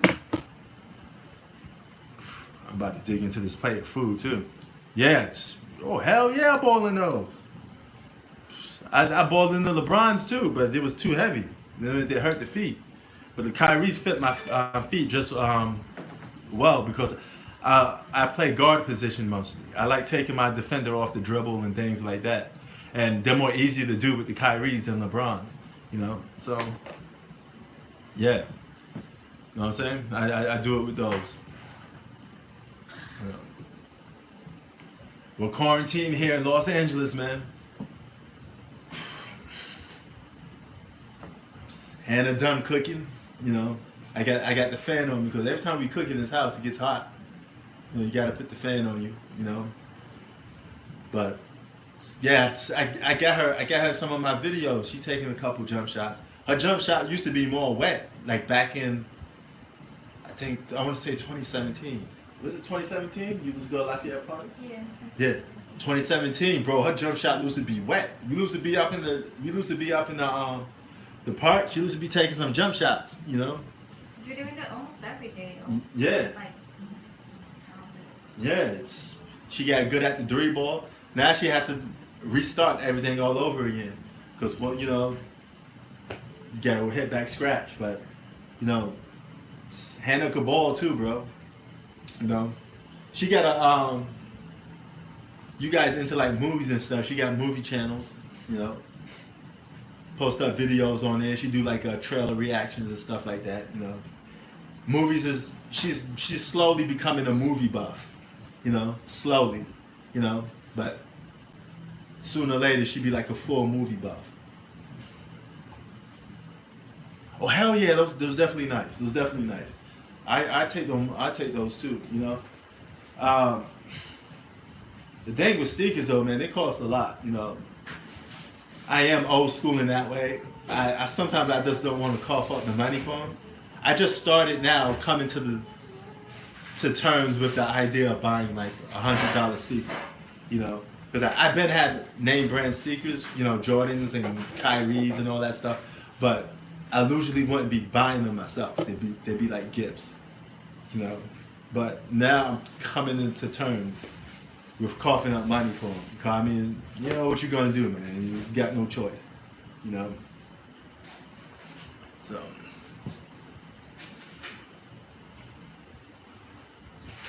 Damn. Yo, I take my hat off to you. You paid $200 for LeBrons? Damn. Yo, my boy Zach paid $200 for LeBrons. what? He paid $200 for LeBrons. I paid a lot for my sneakers when I did like 89 to 100. He got me beat, you know. But yo, I take my hat off to you. Salute, you know. Damn. He said some of those LeBrons running 225. You know, he got them for sale for $205. Salute to you, brother. Salute. That's for the love, man. That's basketball right there. The first one that he saw, he didn't search. Yeah, he said he got them on sale though. You got these These are expensive, though. yeah. Yo, Zach, you got these online? Or you bought them in the store?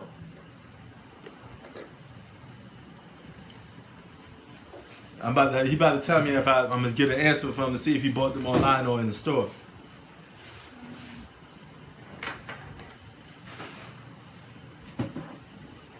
Maybe he bought it on his store.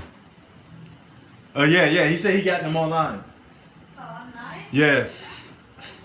Hell yeah.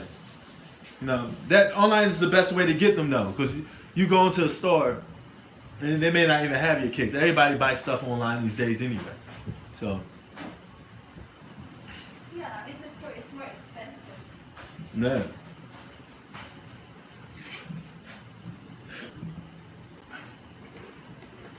Oh, thanks for showing the support too, Zach. For when Hannah did her videos, I was out sick for a while. You know, shout out for coming through, man. You know, giving a little support, man. She's a basketball fan, man. She been a Dwayne Wade fan. Started out with Dwayne Wade, then started went to LeBron. Yeah, bro, that was crazy, man. My eyes looked at like that dude from Mortal Kombat. You know that dude with the red eyes from Mortal Kombat that had the beam, that zzz, zzz, that day was coming out. That's how my eyes look like, you know. Yo, Hannah right here laughing at me, bro. You know. She know how messed up my eyes look. Yeah, man, bro. Even if you get like a normal sickness, people think it's coronavirus now, man. This world won't be the same for like a good year or two, you know. Slowly we're trying to come back to normal, but mentally people have to get over that hurdle. You know, people will be thinking twice about going to the movie theaters now because you don't want to catch nothing, you know. And they said this virus is not going nowhere. It's going to be, even when we get back to normal, people will still be getting affected with coronavirus.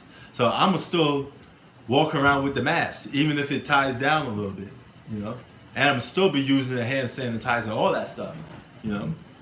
They're gonna become part of your everyday life for like the next year or so. You know, I know you think. Forever? Forever, you know. So It's like 10 times stronger than, you know, yeah, 10 times stronger than the flu, you know. like the Ebola virus, whatever. Hell yeah. And bro, I'm gonna do videos. I'm gonna do videos live from the Philippines. Bro, I'm telling you, when the time comes, this whole coronavirus thing settle in, we going to the Philippines. You know? And when we go to the Philippines, I'm gonna do live videos from the Philippines. I'm gonna play ball in the Philippines. I'm gonna do NBA coverage in the Philippines. It's gonna be awesome, bro. It's gonna be awesome. I can't wait. I'm getting pumped up thinking about it. Cause it's truly a great place to relax. It's, you know, it's island life, man. You can't get that. You can't get that in United States unless you move to like Hawaii. Even if you go to a place like Hawaii, it still has urban environments, so it don't look quite the same. But in the Philippines, it's really like that kick back. You know, you can sit underneath a tree, get a cold drink. You know, stuff like that, man. You know, shout out to the Philippines. Everybody in the Philippines represent. You know. So I got a lot of Filipino subscribers here too. People don't realize that. I got a lot of fan support here from the Philippines. So, you know, shout out to the Philippines. You know, we're gonna do live videos from the Philippines. I can't wait. You know, doing something. I'm gonna just go to the Philippines and do some N1 style stuff. You know, yo, what's that court in the Philippines? The famous court that they have with the LeBron symbol or the Kobe symbol on the floor? Oh, it's in Tenement. The It's in Tenement. Manila. Yeah, it's Tenement in Manila. Bro, that's like the PJs in the Philippines. I love that type of environment, you know, PJ stuff. So the You place know, is Port Bonifacio, but where the court exact location is in Tenement. So it's very, like, people there are very, you know, like, poor. yeah. Hey, it's alright, man. It's not even about that. They share No, one. I'm just telling you. Yeah. I'm just telling you. I'm just describing you the place. Yo, they share So one. if ever I take you there, Yeah. don't wonder why people Yeah, act yeah. like, you know. Okay, it's all good, you know. They got a big love for basketball over there, bro. They love basketball, and that court is a way of life. We Yeah. are as in, big fan of basketball. Yep. It's a way of life for them over there. I love it, you know. And they take basketball as serious as I do. No, because if here in United States we have NBA, in the Philippines we have PBA. Yeah. Yeah, it's, you know, Philippine Basketball Associations, and it's like, you know, LeBron James in Filipino version. Yeah. Yo. I'm gonna be doing some N1 moves in the Tenement up in Manila, like pitting behind the back. They go like, "Oh, what's up? What's up?" But my game of basketball goes up. The more competition it is, the more it goes up. You know. So I don't know if they talk trash or they're aggressive like we do in the United States. Oh, no, they You know, not- You know, not but they people love there, basketball. no. They just compete. You know. So you got to get your Kawhi Leonard on. You can't really talk trash. Especially You know. in, they know that you're a foreigner. Yeah. They're not gonna talk They're not gonna trash. talk. Yeah, they're not gonna But talk trash. for the safety, we have to bring my father and my brothers because, like I said, that place is kind of something. Oh, We cannot just go there. oh, maybe. that's the PJs though. So they be trying to stick. They would try to stick me up or something. We If I need go there with somebody, this, right? if I go there with this, they be trying to stick me up. Some. I mean, it's It's Manila. just like being on the block. It's Manila. It's different. Just like being on the block, yo. Manila, kid. Since I'm done cooking. Yeah, I'm about to tear that food up. Yo, I appreciate it, Zach. Yo, Zach say he appreciates you. He love your basketball videos. Oh, thank you. You know, she said thank you, bro. You know, so yeah, man. I try to make my channel for like a bunch of people. I would love for a bunch of people to make videos on my channel because I like getting everybody involved in basketball. You know, so it's not just about one person, man. We're a family when it comes to basketball. It's a group. You know, no hate over here. No Carcino bullshit. Hating on people. TV? None of that. We keep What? it real. We keep it real over here. You know, and we don't talk bad about people. We let people get their own shine. So yeah.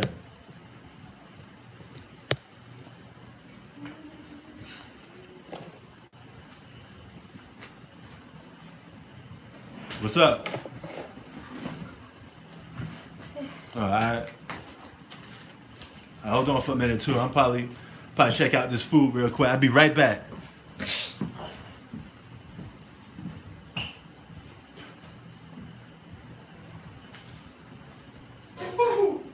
Yo. Y'all gotta see that Filipino food. Y'all gotta see that Filipino food. Woo! If you, I don't know if you heard me, Zach. I said I was going to the Philippines. You know, as soon as coronavirus thing over with, I'm headed out, bro. Headed out to the Philippines.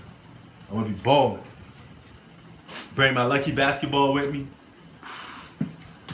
You know, I love competition, and it's good to see that people love basketball all over the world, and you could compete against people from all over the world. You know. Speaking of the Philippines, shout out to my boy Ekoy.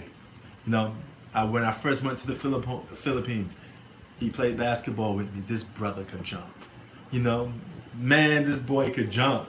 You know, young, fast, quick. You know, that's my boy. We're gonna have to play basketball again. He jumped so high. It's because he played volleyball. Yeah. He's a varsity player. He could probably dunk by now. You know, if you give him a basketball, he He's could probably the dunk. spiker. You know the spiker in volleyball? Yeah. That's his. Yo, that's Hannah's brother, Ekoy. This boy could jump out the gym. He is super athletic. You know, I played a game of basketball against this dude. He ain't no joke. You know, he was on you too. He will stick by you. He stick by you like white on rice. He don't let you. He don't let you get no shot off. He was doing the Dennis Rodman on me, man. He was all up in your face. He makes sure you don't get a shot off. Good defensive player too. You know, so shout out to Ekoy. You know. Yo, I gotta start making some videos for video games and playing against some people live, man. I got all these video games. I got football, Madden games, NBA games. I got Mortal Kombat. And I want to play against some people who want to step up to their skills, see they could beat me in Mortal Kombat. You know. So yeah. But bro, if I could bring some of this food to you, I can't even lift that pot because that pot probably heavy. But yo, that food is banging. That food is banging. I'll probably get me a plate. Set up a plate.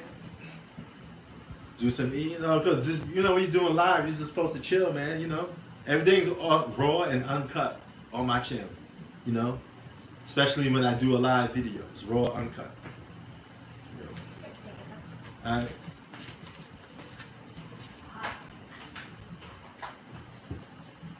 Yeah, it is definitely hot, man. That's the effects of being quarantined. I wish I had me some ice cream, man. I'd make me a milkshake right now. Yeah, I killed all that ice cream. I killed the whole day.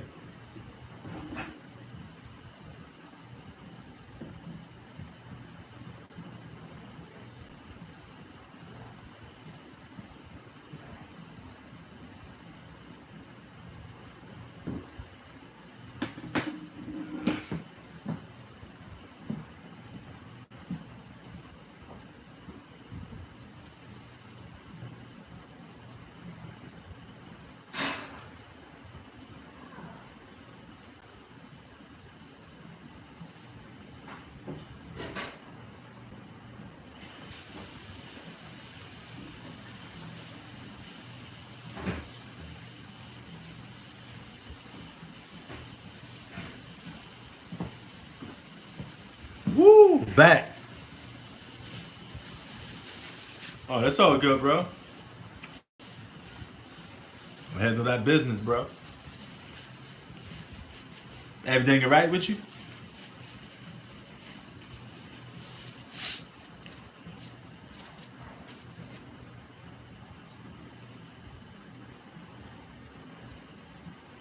Oh yeah, no doubt. Always gotta respect the OGs. You know, no question. But I'm headed out to the Philippines soon as coronavirus thing is over. Be hooping. Nah, I was talking about playing basketball in the Philippines. Soon as that, this whole coronavirus thing cools down, I'm gonna be doing all my NBA coverage from the Philippines.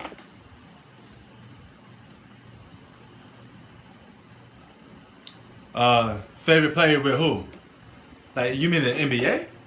Who's my favorite player in the NBA? Be honest with you, it goes from it just depends on of all time. Oh, no doubt, Jordan. Gotta be Jordan. You know. Keep in mind, I'm from the '80s. I've been watching basketball since the '80s. So Jordan was the dude that I gravitate to the most. Jordan was the most unique basketball player. He was different from everybody, first of his kind, and you know he was a beast, man.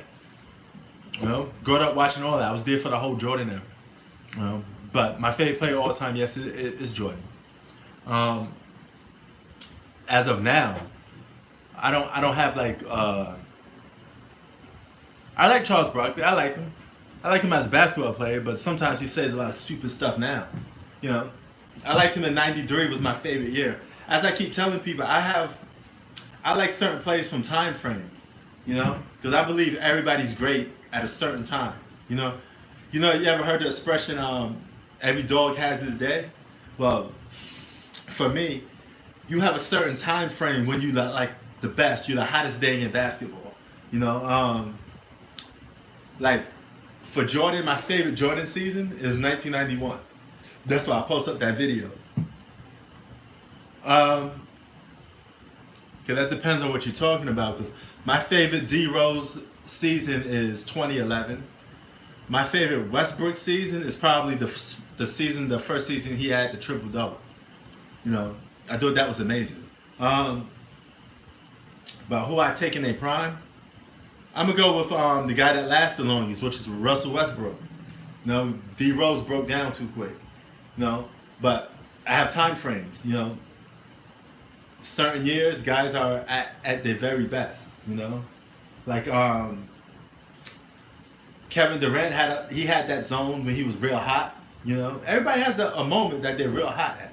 Like my favorite Kobe Bryant season was 2003. I love that season from Kobe. 2003 was my favorite Kobe season. Past or present, if I had to pick.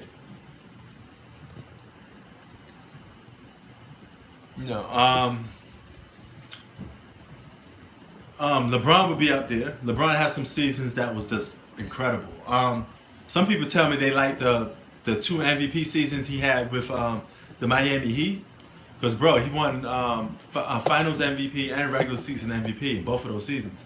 But my favorite LeBron season is 2008 to 2020. Those 3 years were my favorite seasons for him. Even though he didn't win a championship, individually, he was my favorite during those seasons. Oh, to lead to victory.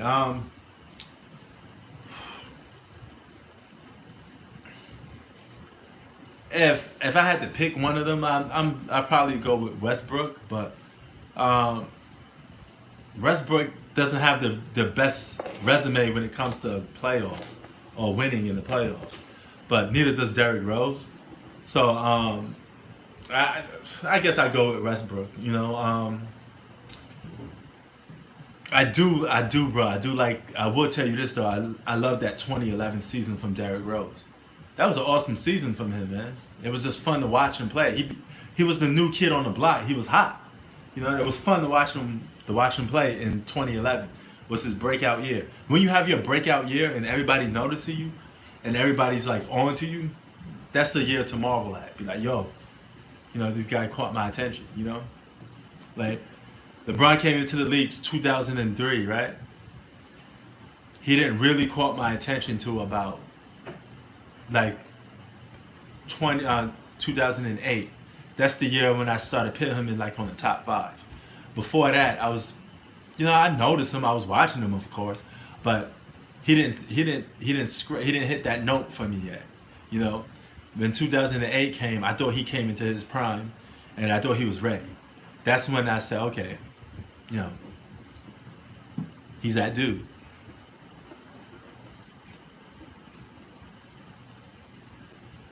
Yeah. Damn. You bought those Derrick Roses? Those light shoes? Shoes that were known to make you get injured. At least that's what people say. You get hurt wearing those shoes. You know. But I had a pair of those. I had a pair of the Derrick Roses, the red and blues, Derrick Rose, the light ones. They was lightweight too. Those are the lightest sneakers I ever wore. Were the Derrick Roses. Ankle breakers. So. But yeah, man, they're talking about the NBA season being canceled, and everybody making a big deal about LeBron saying that he shouldn't be talking about wanting the season to come back. What else he supposed to be talking about? Oh, okay. I mean, that still counts as growing up a little bit. You're a teenager, you still got some growing to do. So, you grow up on that certain play, yeah. No question. No.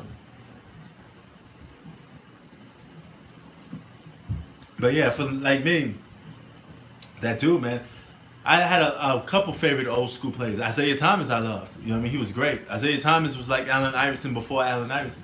I liked it Allen Iverson in '95. He was the first dude that brought hip hop to basketball. So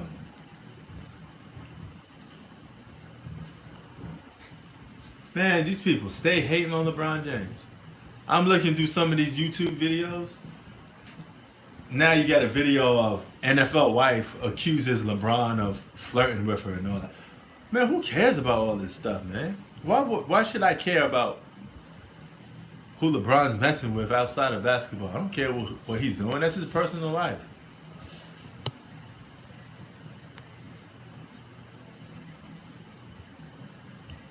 Oh, okay. That's what's up. You know.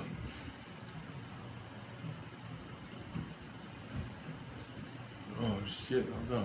Why is this always doing this? Every time I hit that button, that messes up. But oh, okay. Bro,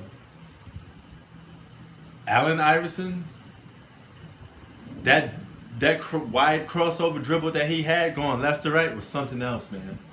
That was a very unique dribble I seen. Oh man, damn, you missed out, bro. You would have had a chance to see both of them play. And that's the bad part about buying basketball tickets. You can't see the superstars play sometimes. Damn, bad luck, man, bad luck. I saw LeBron play in 2009, Philadelphia.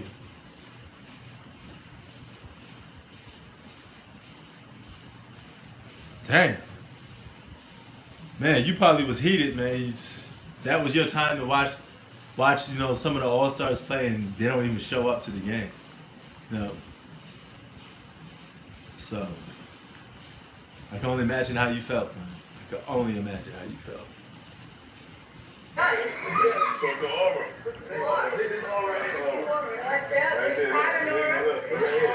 Okay, there you go. Chris Paul. I'm hearing rumors about Chris Paul going to my Knicks. Yeah, Chris Paul to the Knicks. Now, I want him to the Knicks because I want New York basketball to be just as good as LA basketball.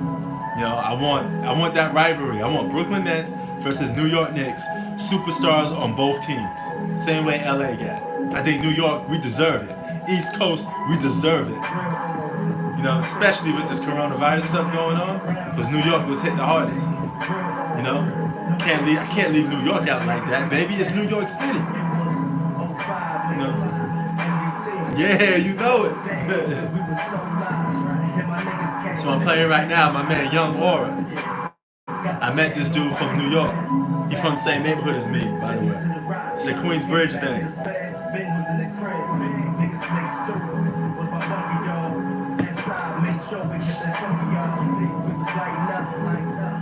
But yeah, man.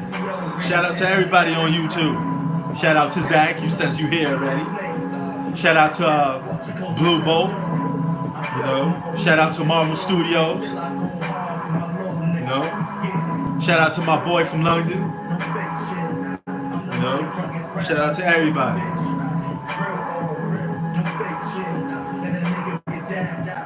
Shout out my man Phillips. Red Room Jones. Everybody on YouTube. You know. Man, been here for a hot minute. Been on YouTube since like 2007. You know, when not too many sport guys was on YouTube. Me, Bruce Blitz, we was one of the few people making videos. That's why when you go to some of my videos, that's in 2008, 2009, you know, it's like 2 million views, stuff like that. That was a different time, different era. I disappeared from YouTube for like 8 years. If I didn't disappear from 8 years from YouTube, I've been at a complete different level. Now it feels like I gotta start all over again.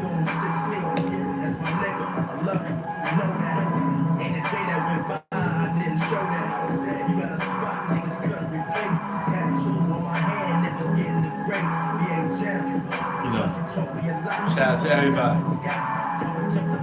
Yeah, so you noticed that, right? You know, dog, I had YouTube on lock. Why you think look at the sub count. You know, that's all from years in the back. I had to start all over again though. Me, Bruce Blitz, used to do podcasts too. You know, I had my own little team on YouTube. Like 10, we was like 10, 15 deep. You know? But half of them dudes, I don't even know if they're around anymore. If they passed away or if they, you know, still around. You can't find them on YouTube anymore. You know? It'd be nice just to see them again. Because we had some good times on YouTube, man. You know? But one door closes, another door opens. You know? I met you.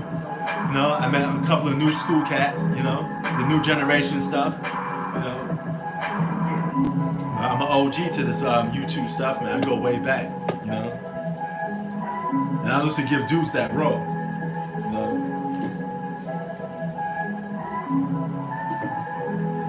You hear that music in the background, Young Aura, Queensbridge, baby.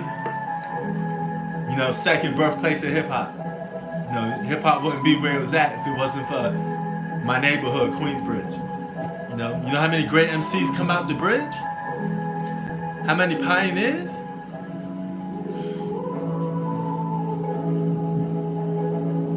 Yup, several of them had like that. But now YouTube's a different format. Back in the day, YouTube was completely different, bro. We had a homepage where you could have debates and have comments on. I used to have a bunch of people on there. We used to just go at it, you know.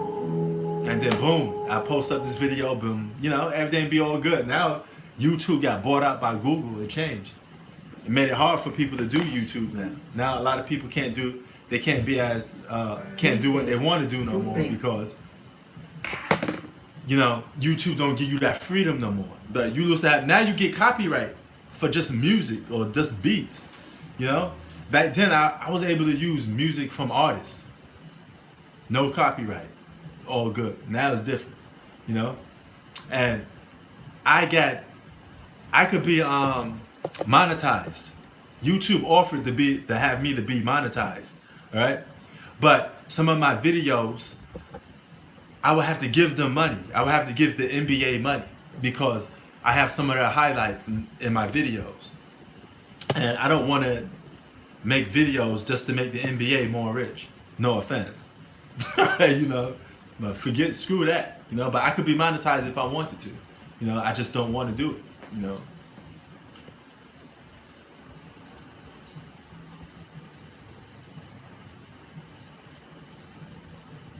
Yeah, because YouTube been doing that. They've been shutting people down, all types of stuff. It's not the way it used to be, bro. It's definitely not the way it used to be. You know? He's a little different. He started out in this generation, in this era, which is a little harder in YouTube. You know? That's why I make some videos sometimes on how to be successful in YouTube. You know? You know, or how to get at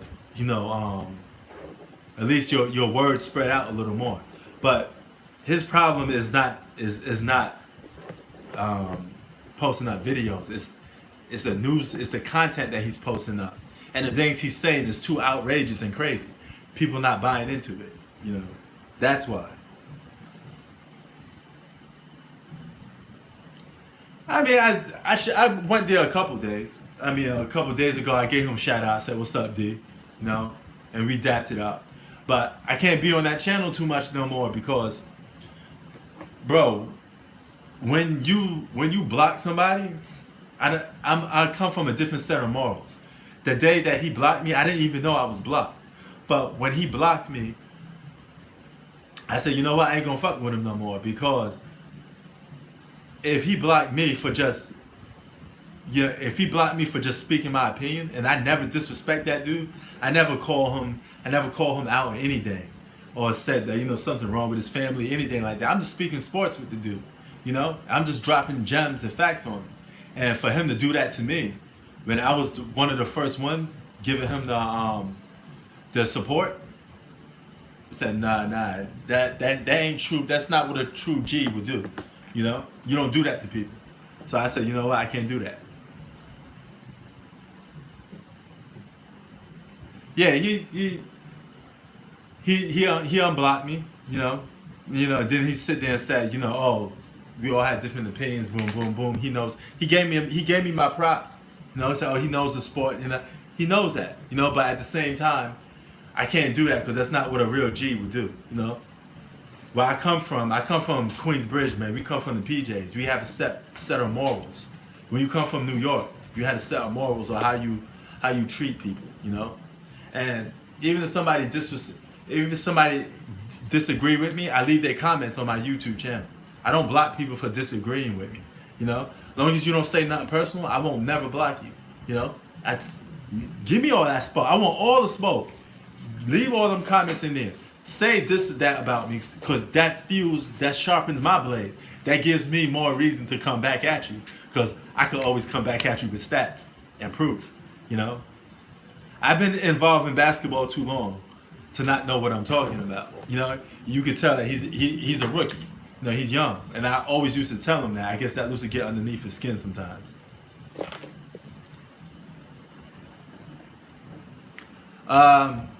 New Jersey, man. New Jersey has a lot of rough spots.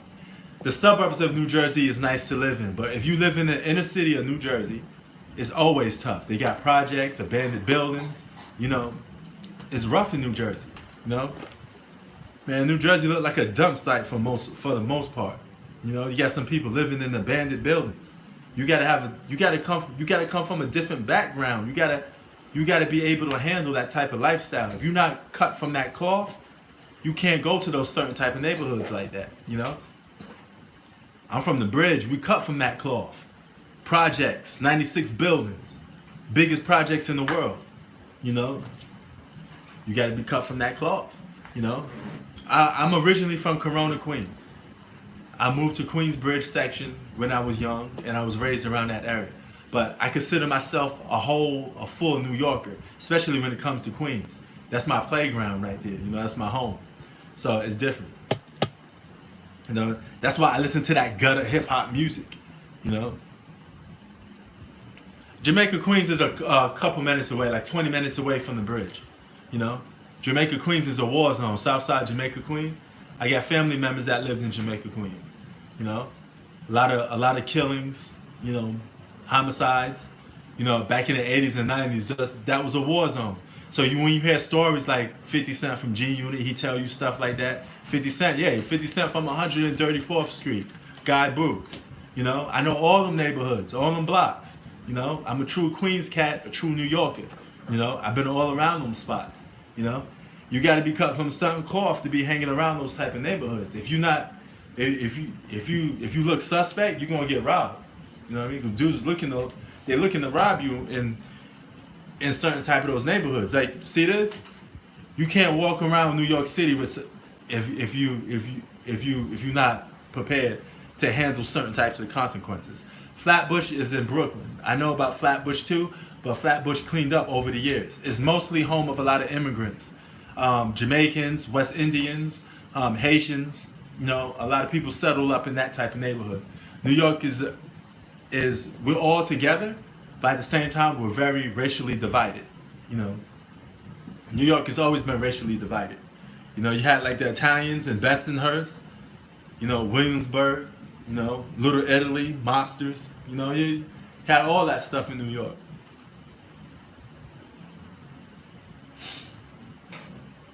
But you know, it's cut from a different cloth. So that's why I mainly don't post comments on here, because I mean, he be in his feelings sometimes. Yeah, definitely. Borough wars. It's not just Queens and Brooklyn, it's the Bronx, it's Manhattan.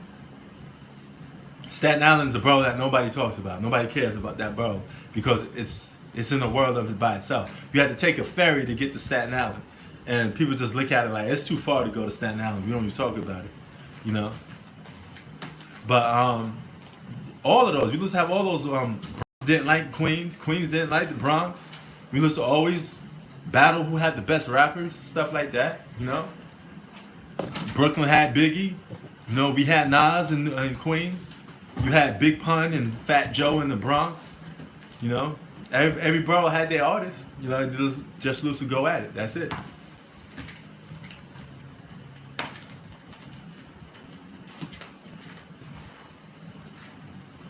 Golden era.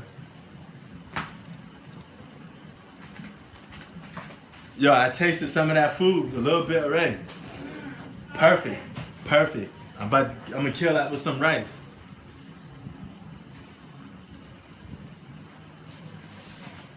In New York, the sketchiest neighborhood would probably be like Brownsville to this day. Brownsville, East New York. Man, those neighborhoods. Oh, and Hunts Point. Oh my God. Hunts Point in the Bronx? That's a complete different, that don't even feel like you in the United States no more. You know? Man, go to Hunts Point if you like. You ain't built from that cloth? Man. Brownsville's a war zone. You know, Brownsville a war zone to this day because it's stuck in the 90s. Brownsville's stuck in the 80s and 90s. What I mean by that, that's the era where you had to be tough. You know? It wasn't just basketball tough in those times. You had to be tough in generally because everything was about being tough. You can't walk through the projects without somebody harassing you or trying to rob you, you know? Man, some dude tried to rob me for milk when I was like 14 years old back in New York. You know? You gotta be careful on them New York blocks. You get caught slipping, you know? New York is not like that no more. It's a different time now, you know? You got a lot of native New Yorkers moved out. And those native New Yorkers, they moved to like Florida, Connecticut. They live in the suburbs now and they settled down. They don't live that lifestyle no more. So you got a lot of Europeans that moved to New York and New York became more peaceful. And which is a good thing. I'm not taking nothing away. It's good to walk around New York, you know, with jewelry on, knowing that somebody ain't gonna rob you. But don't take that lightly. New York will always be Gotham City, you know. You get caught slipping in New York, you get caught slipping. There's always somebody out there trying to get you. You know. Yeah, it's more relevant. Gang activity is more relevant here in LA. I live here in LA. You can't go certain blocks without seeing graffiti of gangs like MS-13, Bloods, Crips. You know, so LA is very gang. You know what I mean? It's a home of gangs, man. The gangs started here in LA, in Chicago. Oh, I saw that gang stuff. Nah, they don't. You know, because they recognize. They recognize real. Recognize real. You know, you have to have a certain look for them to check you like that. Because I could go through all those neighborhoods with no problem. They think twice about that at me because of the way I look in my skin color. I mean, just unfortunately, that's how it is. If I was some dude from the suburbs, you know, they probably look at me different. I would look like open market to them, but depends how you carry yourself too. You know. So, but it's crazy over here in LA. I don't live in those neighborhoods in LA though. You know, I live in a nice, I live in a quiet neighborhood for the most part. We just have a pretty sketchy part. But other than that, yeah, I heard of Canarsie, Brooklyn. That's nice though. It's a nice area, especially now. It was a little rough back in the day, but Canarsie is nice, man. You gotta have some money to live over there too. You know, not all of New York is rough and tough. Some neighborhoods are just quiet. Just nice neighborhoods to live in. So yeah.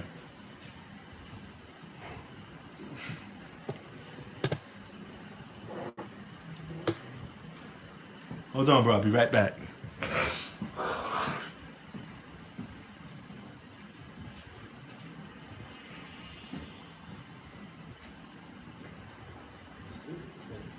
Oh yeah, this is my favorite shirt.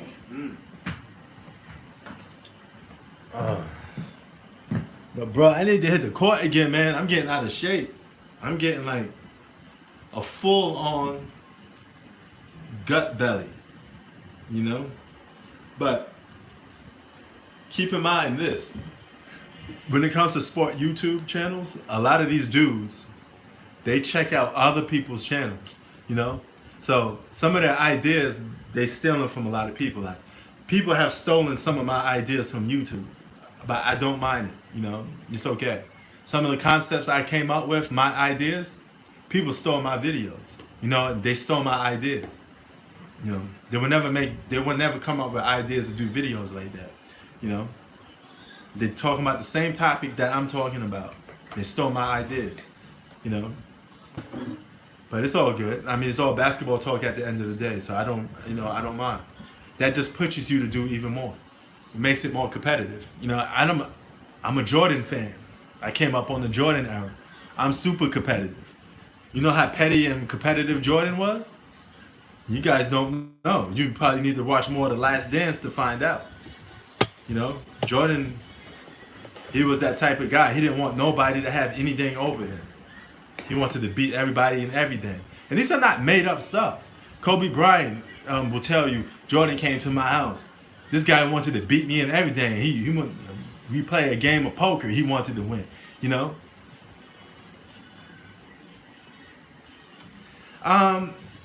Yes and no at the same time. Because he pushed those guys to be good. His leadership was different. He led people through fear. LeBron leads differently than Michael Jordan. Michael Jordan, he'd be all up in your face. Because keep in mind, people back then said a guy that getting scoring titles couldn't win a championship. A guard couldn't lead a team to a championship. So Jordan said, you know what? I can't play an individual game of basketball no more. I can't win a championship by scoring 40, 50 points and my team lose. So what I'm going to have to do is put the same energy, the same determination I have to win, I put it on them. I'm going to be twice as hard on my teammates to win. And that's what he did. Yeah, he did. He wasn't toxic. I mean, he held everybody accountable, but he was super rough on people, But that's how he won, He pushed everybody. Scottie Pippen would tell you to this day that he was pushed by Michael Jordan. Michael Jordan made Scottie Pippen that guy that played hard because Jordan was always on him. You know, you know, was he an a-hole? Was Michael Jordan an a-hole? Yeah, he was an a-hole. You know, but that's how he pushed people by being an a-hole. You know, Brooklyn Heights is a decent area. Yes, it is. Pretty nice neighborhood. You know, so. Yeah, I mean, here's the story behind that. Steve Kerr actually punched Jordan in the face first. Not in the face, but he actually hit Jordan first. You know, but I mean, there was two guys that were fighting over it was basketball related. You know, he got in a heated conversation about basketball during practice, and you know, stuff happened. Jordan apologized to the dude. You know, that's just how the '90s was, man. You had to be tough. You had to be, you know. People wanted to be in your face action. Put it like that. That's just how it was. But if LeBron played in the 80s and 90s, he'd still be a top 5 player too. You know? And keep in mind, LeBron James is bigger. He's 6'9", almost 300 pounds. So you think trying to punch LeBron James in the face is the most smart thing to do. It's not. You know?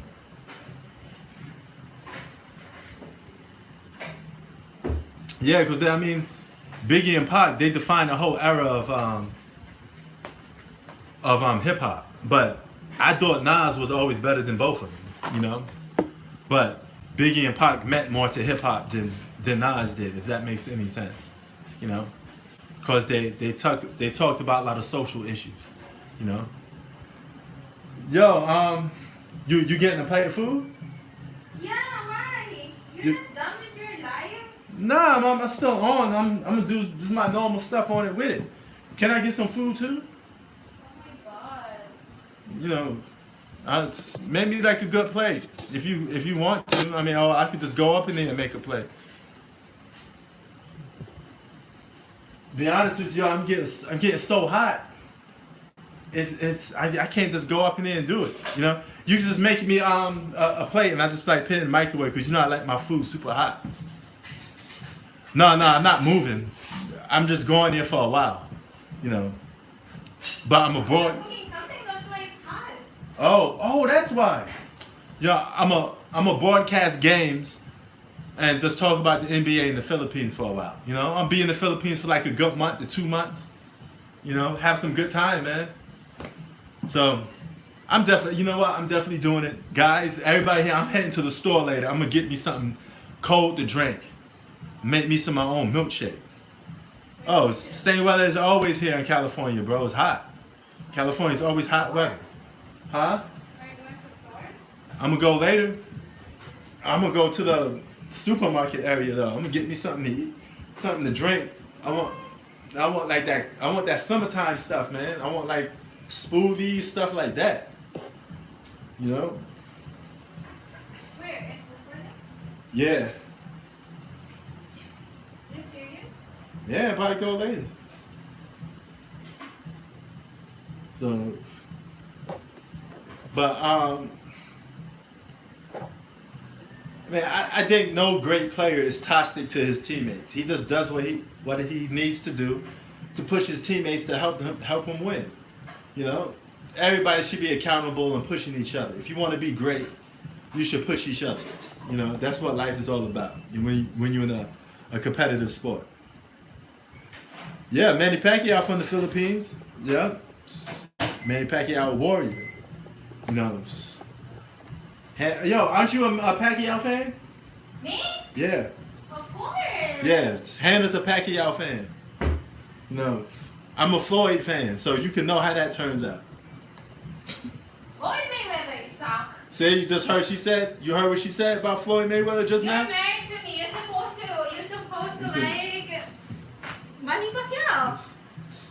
Tell the whole world what you think about Floyd. He is a chicken. He only knows running. She calling him a chicken. She don't know the art. She don't know the art of defensive boxing. You know, I respect both of them too. You know, she making chicken sounds right now as we speak about Floyd Mayweather. The minute you said that. I cook Floyd Mayweather. You know? I love boxing, bro. I mean, I don't cover as much boxing on my channel as I should, but but I love boxing. You know, it's one of my favorite sports, actually. I watch UFC, but not as much as I like boxing. I like boxing a little more. Earl Spence,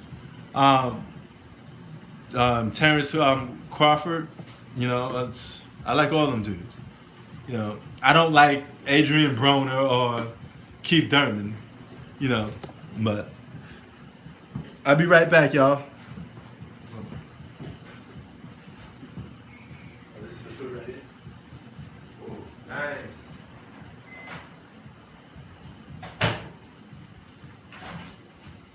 That's hot already. This is yours.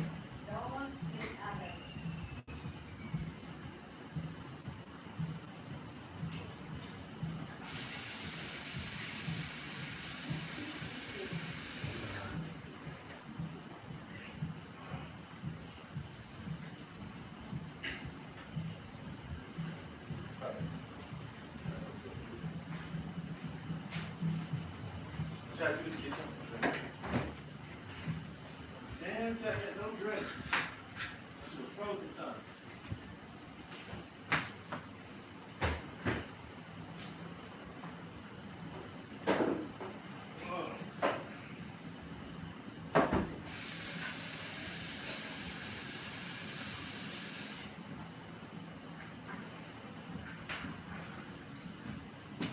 Check this out, y'all. I'm back. Look what I'm digging into. It wouldn't be a live stream without some tasty food to go to it. You know? We eating some food right now. I'm not in the Philippines, but hey. I'm eating some adobo right now as we speak. I gotta turn this fan off while I'm eating food because the fan blows off that wind. Check it out, y'all. Gotta eat that food. I showed y'all that food.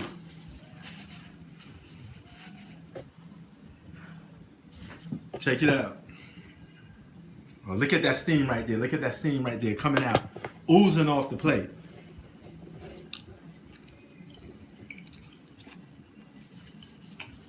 This is enough right here.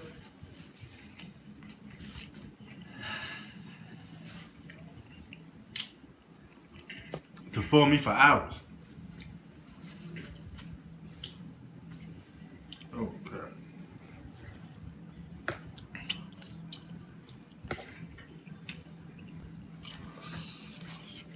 I love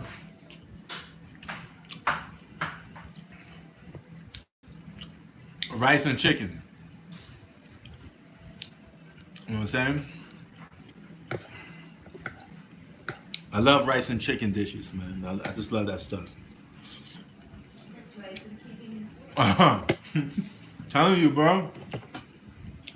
Look at this. Bro. Telling you, bro. If you got like, yeah, but this is Filipino. This is chicken adobo, Filipino food. You got a Filipino restaurant near you, bro? Try some Filipino food. Trust me, you will love it. I'm getting hungry just thinking about it. One of my favorite new Filipino dishes is what's up? What's the name of that sausage with the sweetness in it? Longanisa. Oh, eat that with some rice, bro. It will change your life. I'm telling you, it will change your life.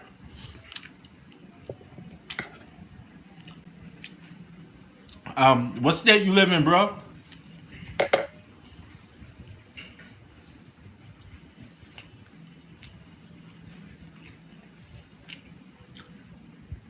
Not mistaken. I gotta answer again because you said, oh, Maine. Yeah, I was just about to say that. Yo, I don't know what goes on in Maine. I've never been here before. But if y'all have a Filipino restaurant, try it, man. Try it. But, man, you must get it. Maine is so peaceful, bro. That's where you get some of that fresh water, spring water, all that good stuff. I may move to Maine in the future. to buy a home and settle down in there. It's so peaceful and quiet.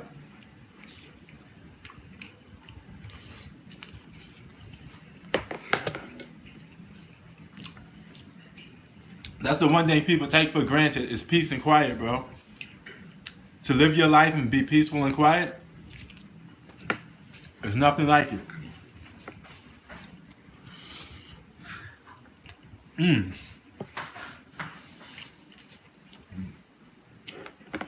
Alright, sometimes, bro, you can have some of these dishes have little pineapple chunks in it. Oh man, it's good. It's delicious, bro.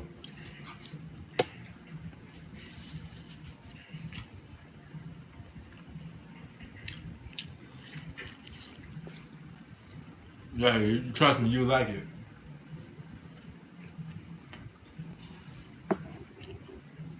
Cali got some good Mexican food. We got food from all over the world, though. We got Filipino restaurants here, too. But one thing I'm upset about right now, I don't get my drinks, bro. Yeah, I bet in Houston. Houston too slow, though. It's kind of... It's not. I like more upbeat cities. If I'm gonna be to the city, it has to be upbeat. Houston, everything in Houston is slow. You know, you gotta have a car to be in Houston. So if you think about moving to Houston, you better get a car. So it's not like New York. It's not like walking to the next place. You need a car.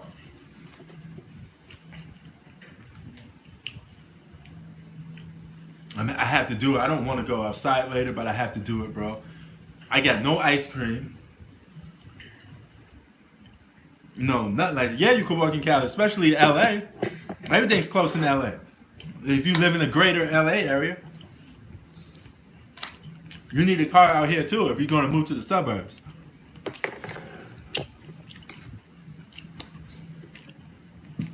But I miss a drink, bro. I got no drink right now, man. As good as this meal is, I got no good drink to go with it. Got the little nice sauce on it too, bro. Mmm.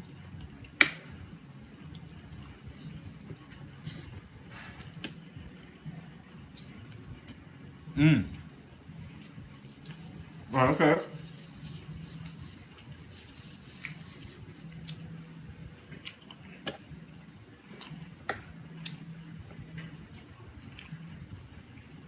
Oh, hell yeah. That's the best part of this. That's one of the best parts of this meal right now, bro.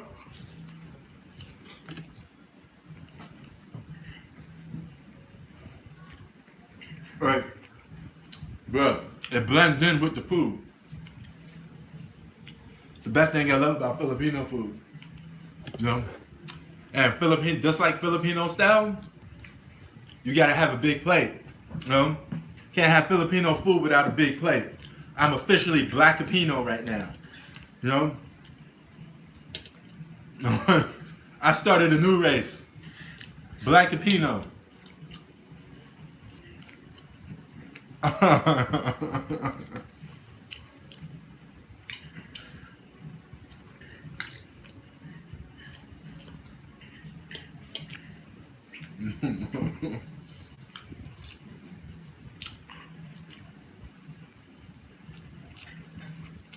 But yeah, shout out to Maine, man. It must be peaceful over there, bro. You guys don't even get that much crime, right? Yep, Chef Hannah. Zach called you a chef, yo. She said thanks.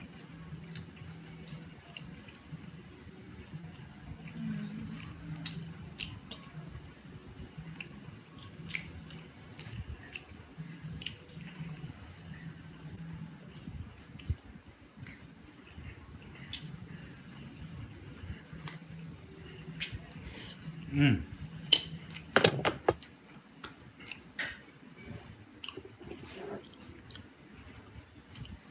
Well, that's what's up.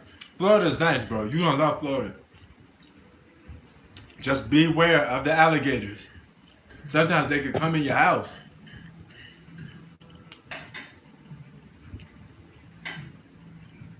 Many New Yorkers moved to Florida.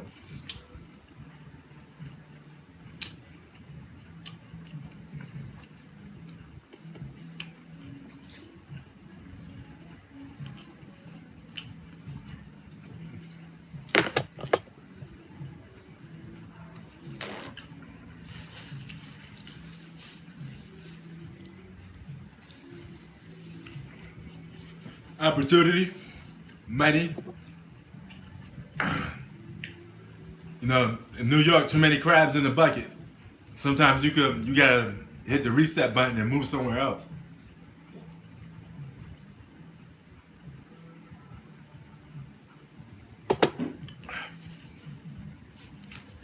Rent is too much money too.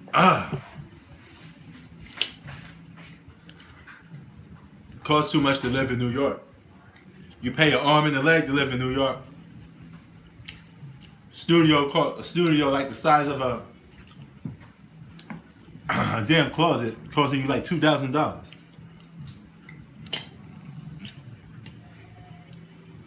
Yep. Well, if New York was a little different, I probably would have never moved. But I think talk so much like a New Yorker. I bring it everywhere where I'm at anyway. But most New Yorkers leave eventually anyway. You've been here too long. Sometimes, you know, it's time to move on.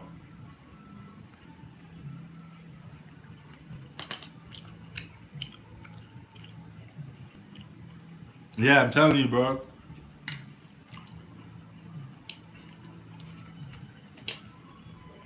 Hannah gonna get some of that New York flavor too. Show her what it's about over there. I tell her all the time she would like New York better than LA. It's too real not to.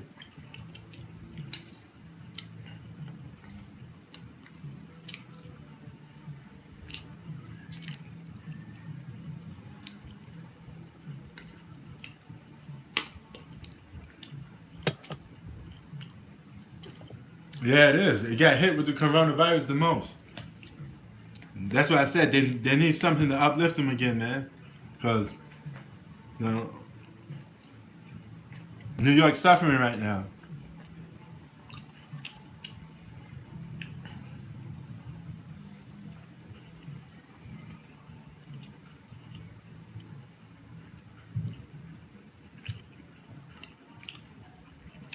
Oh man, bro, you don't know how good this is.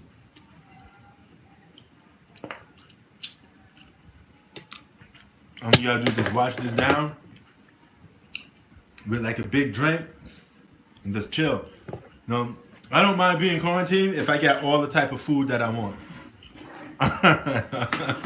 Are you officially hungry? Telling you, bro.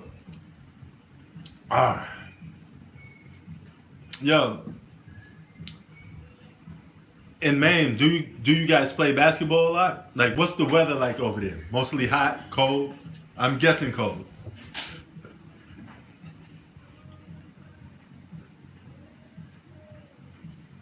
How the streets looking in Maine? Y'all, is it dead over there?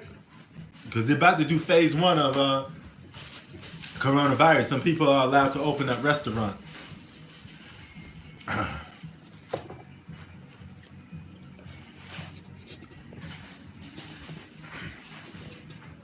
Also, shout out to Venomness.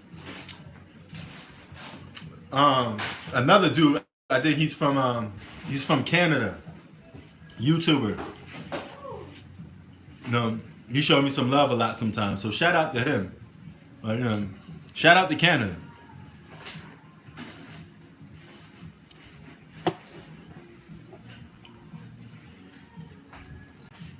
Oh yeah, okay, so y'all get some of that YMCA flavor basketball. No outdoor. I used to hate going to the YMCA. You always play against that one old dude that looked like he a scrub, but he ended up giving you the business. He making bank shots.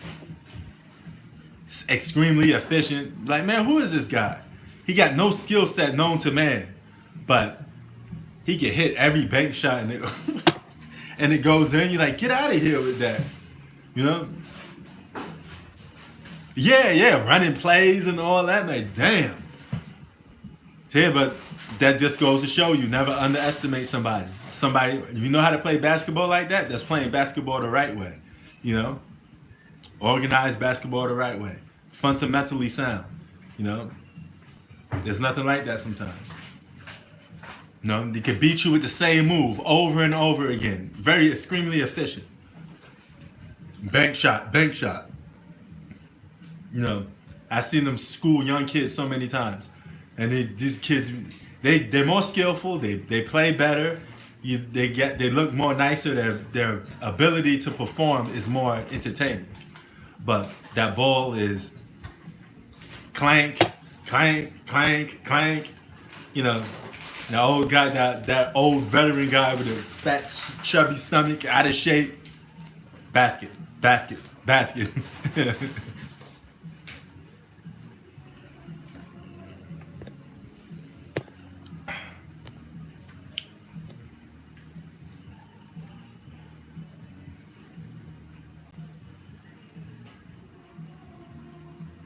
Yeah, man. It's like that sometimes, man. You know? It's not always the case, but sometimes it is. That's usually the case when you go to a YMCA. That's why I'd rather play outside, you know? No offense to them dudes like that, but to me that's kind of like, it takes the fun out of competing because it gets boring, you know? It's like Tim Duncan, the greatest power forward ever in my opinion, but he was extremely boring, you know? Tim Duncan actually would rock you to sleep, you know? He went in games, you're like, oh shit, is the game over yet? Kind of tired. Tim Duncan just make me fall asleep. You know, Spurs make me fall asleep. You know.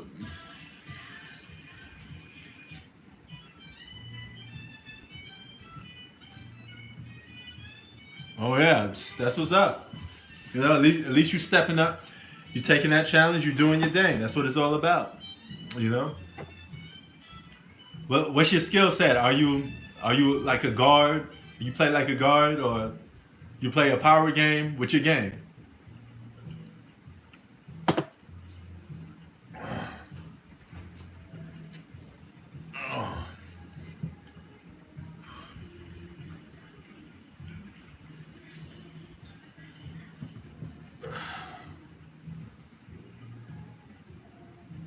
Okay, that's what's up.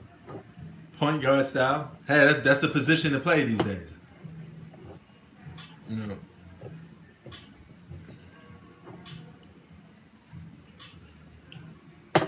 You're probably pretty good because you live in Maine. You got nothing but time on your hand to play basketball. You know, it allows you to focus on your game more. Okay, that's what's up.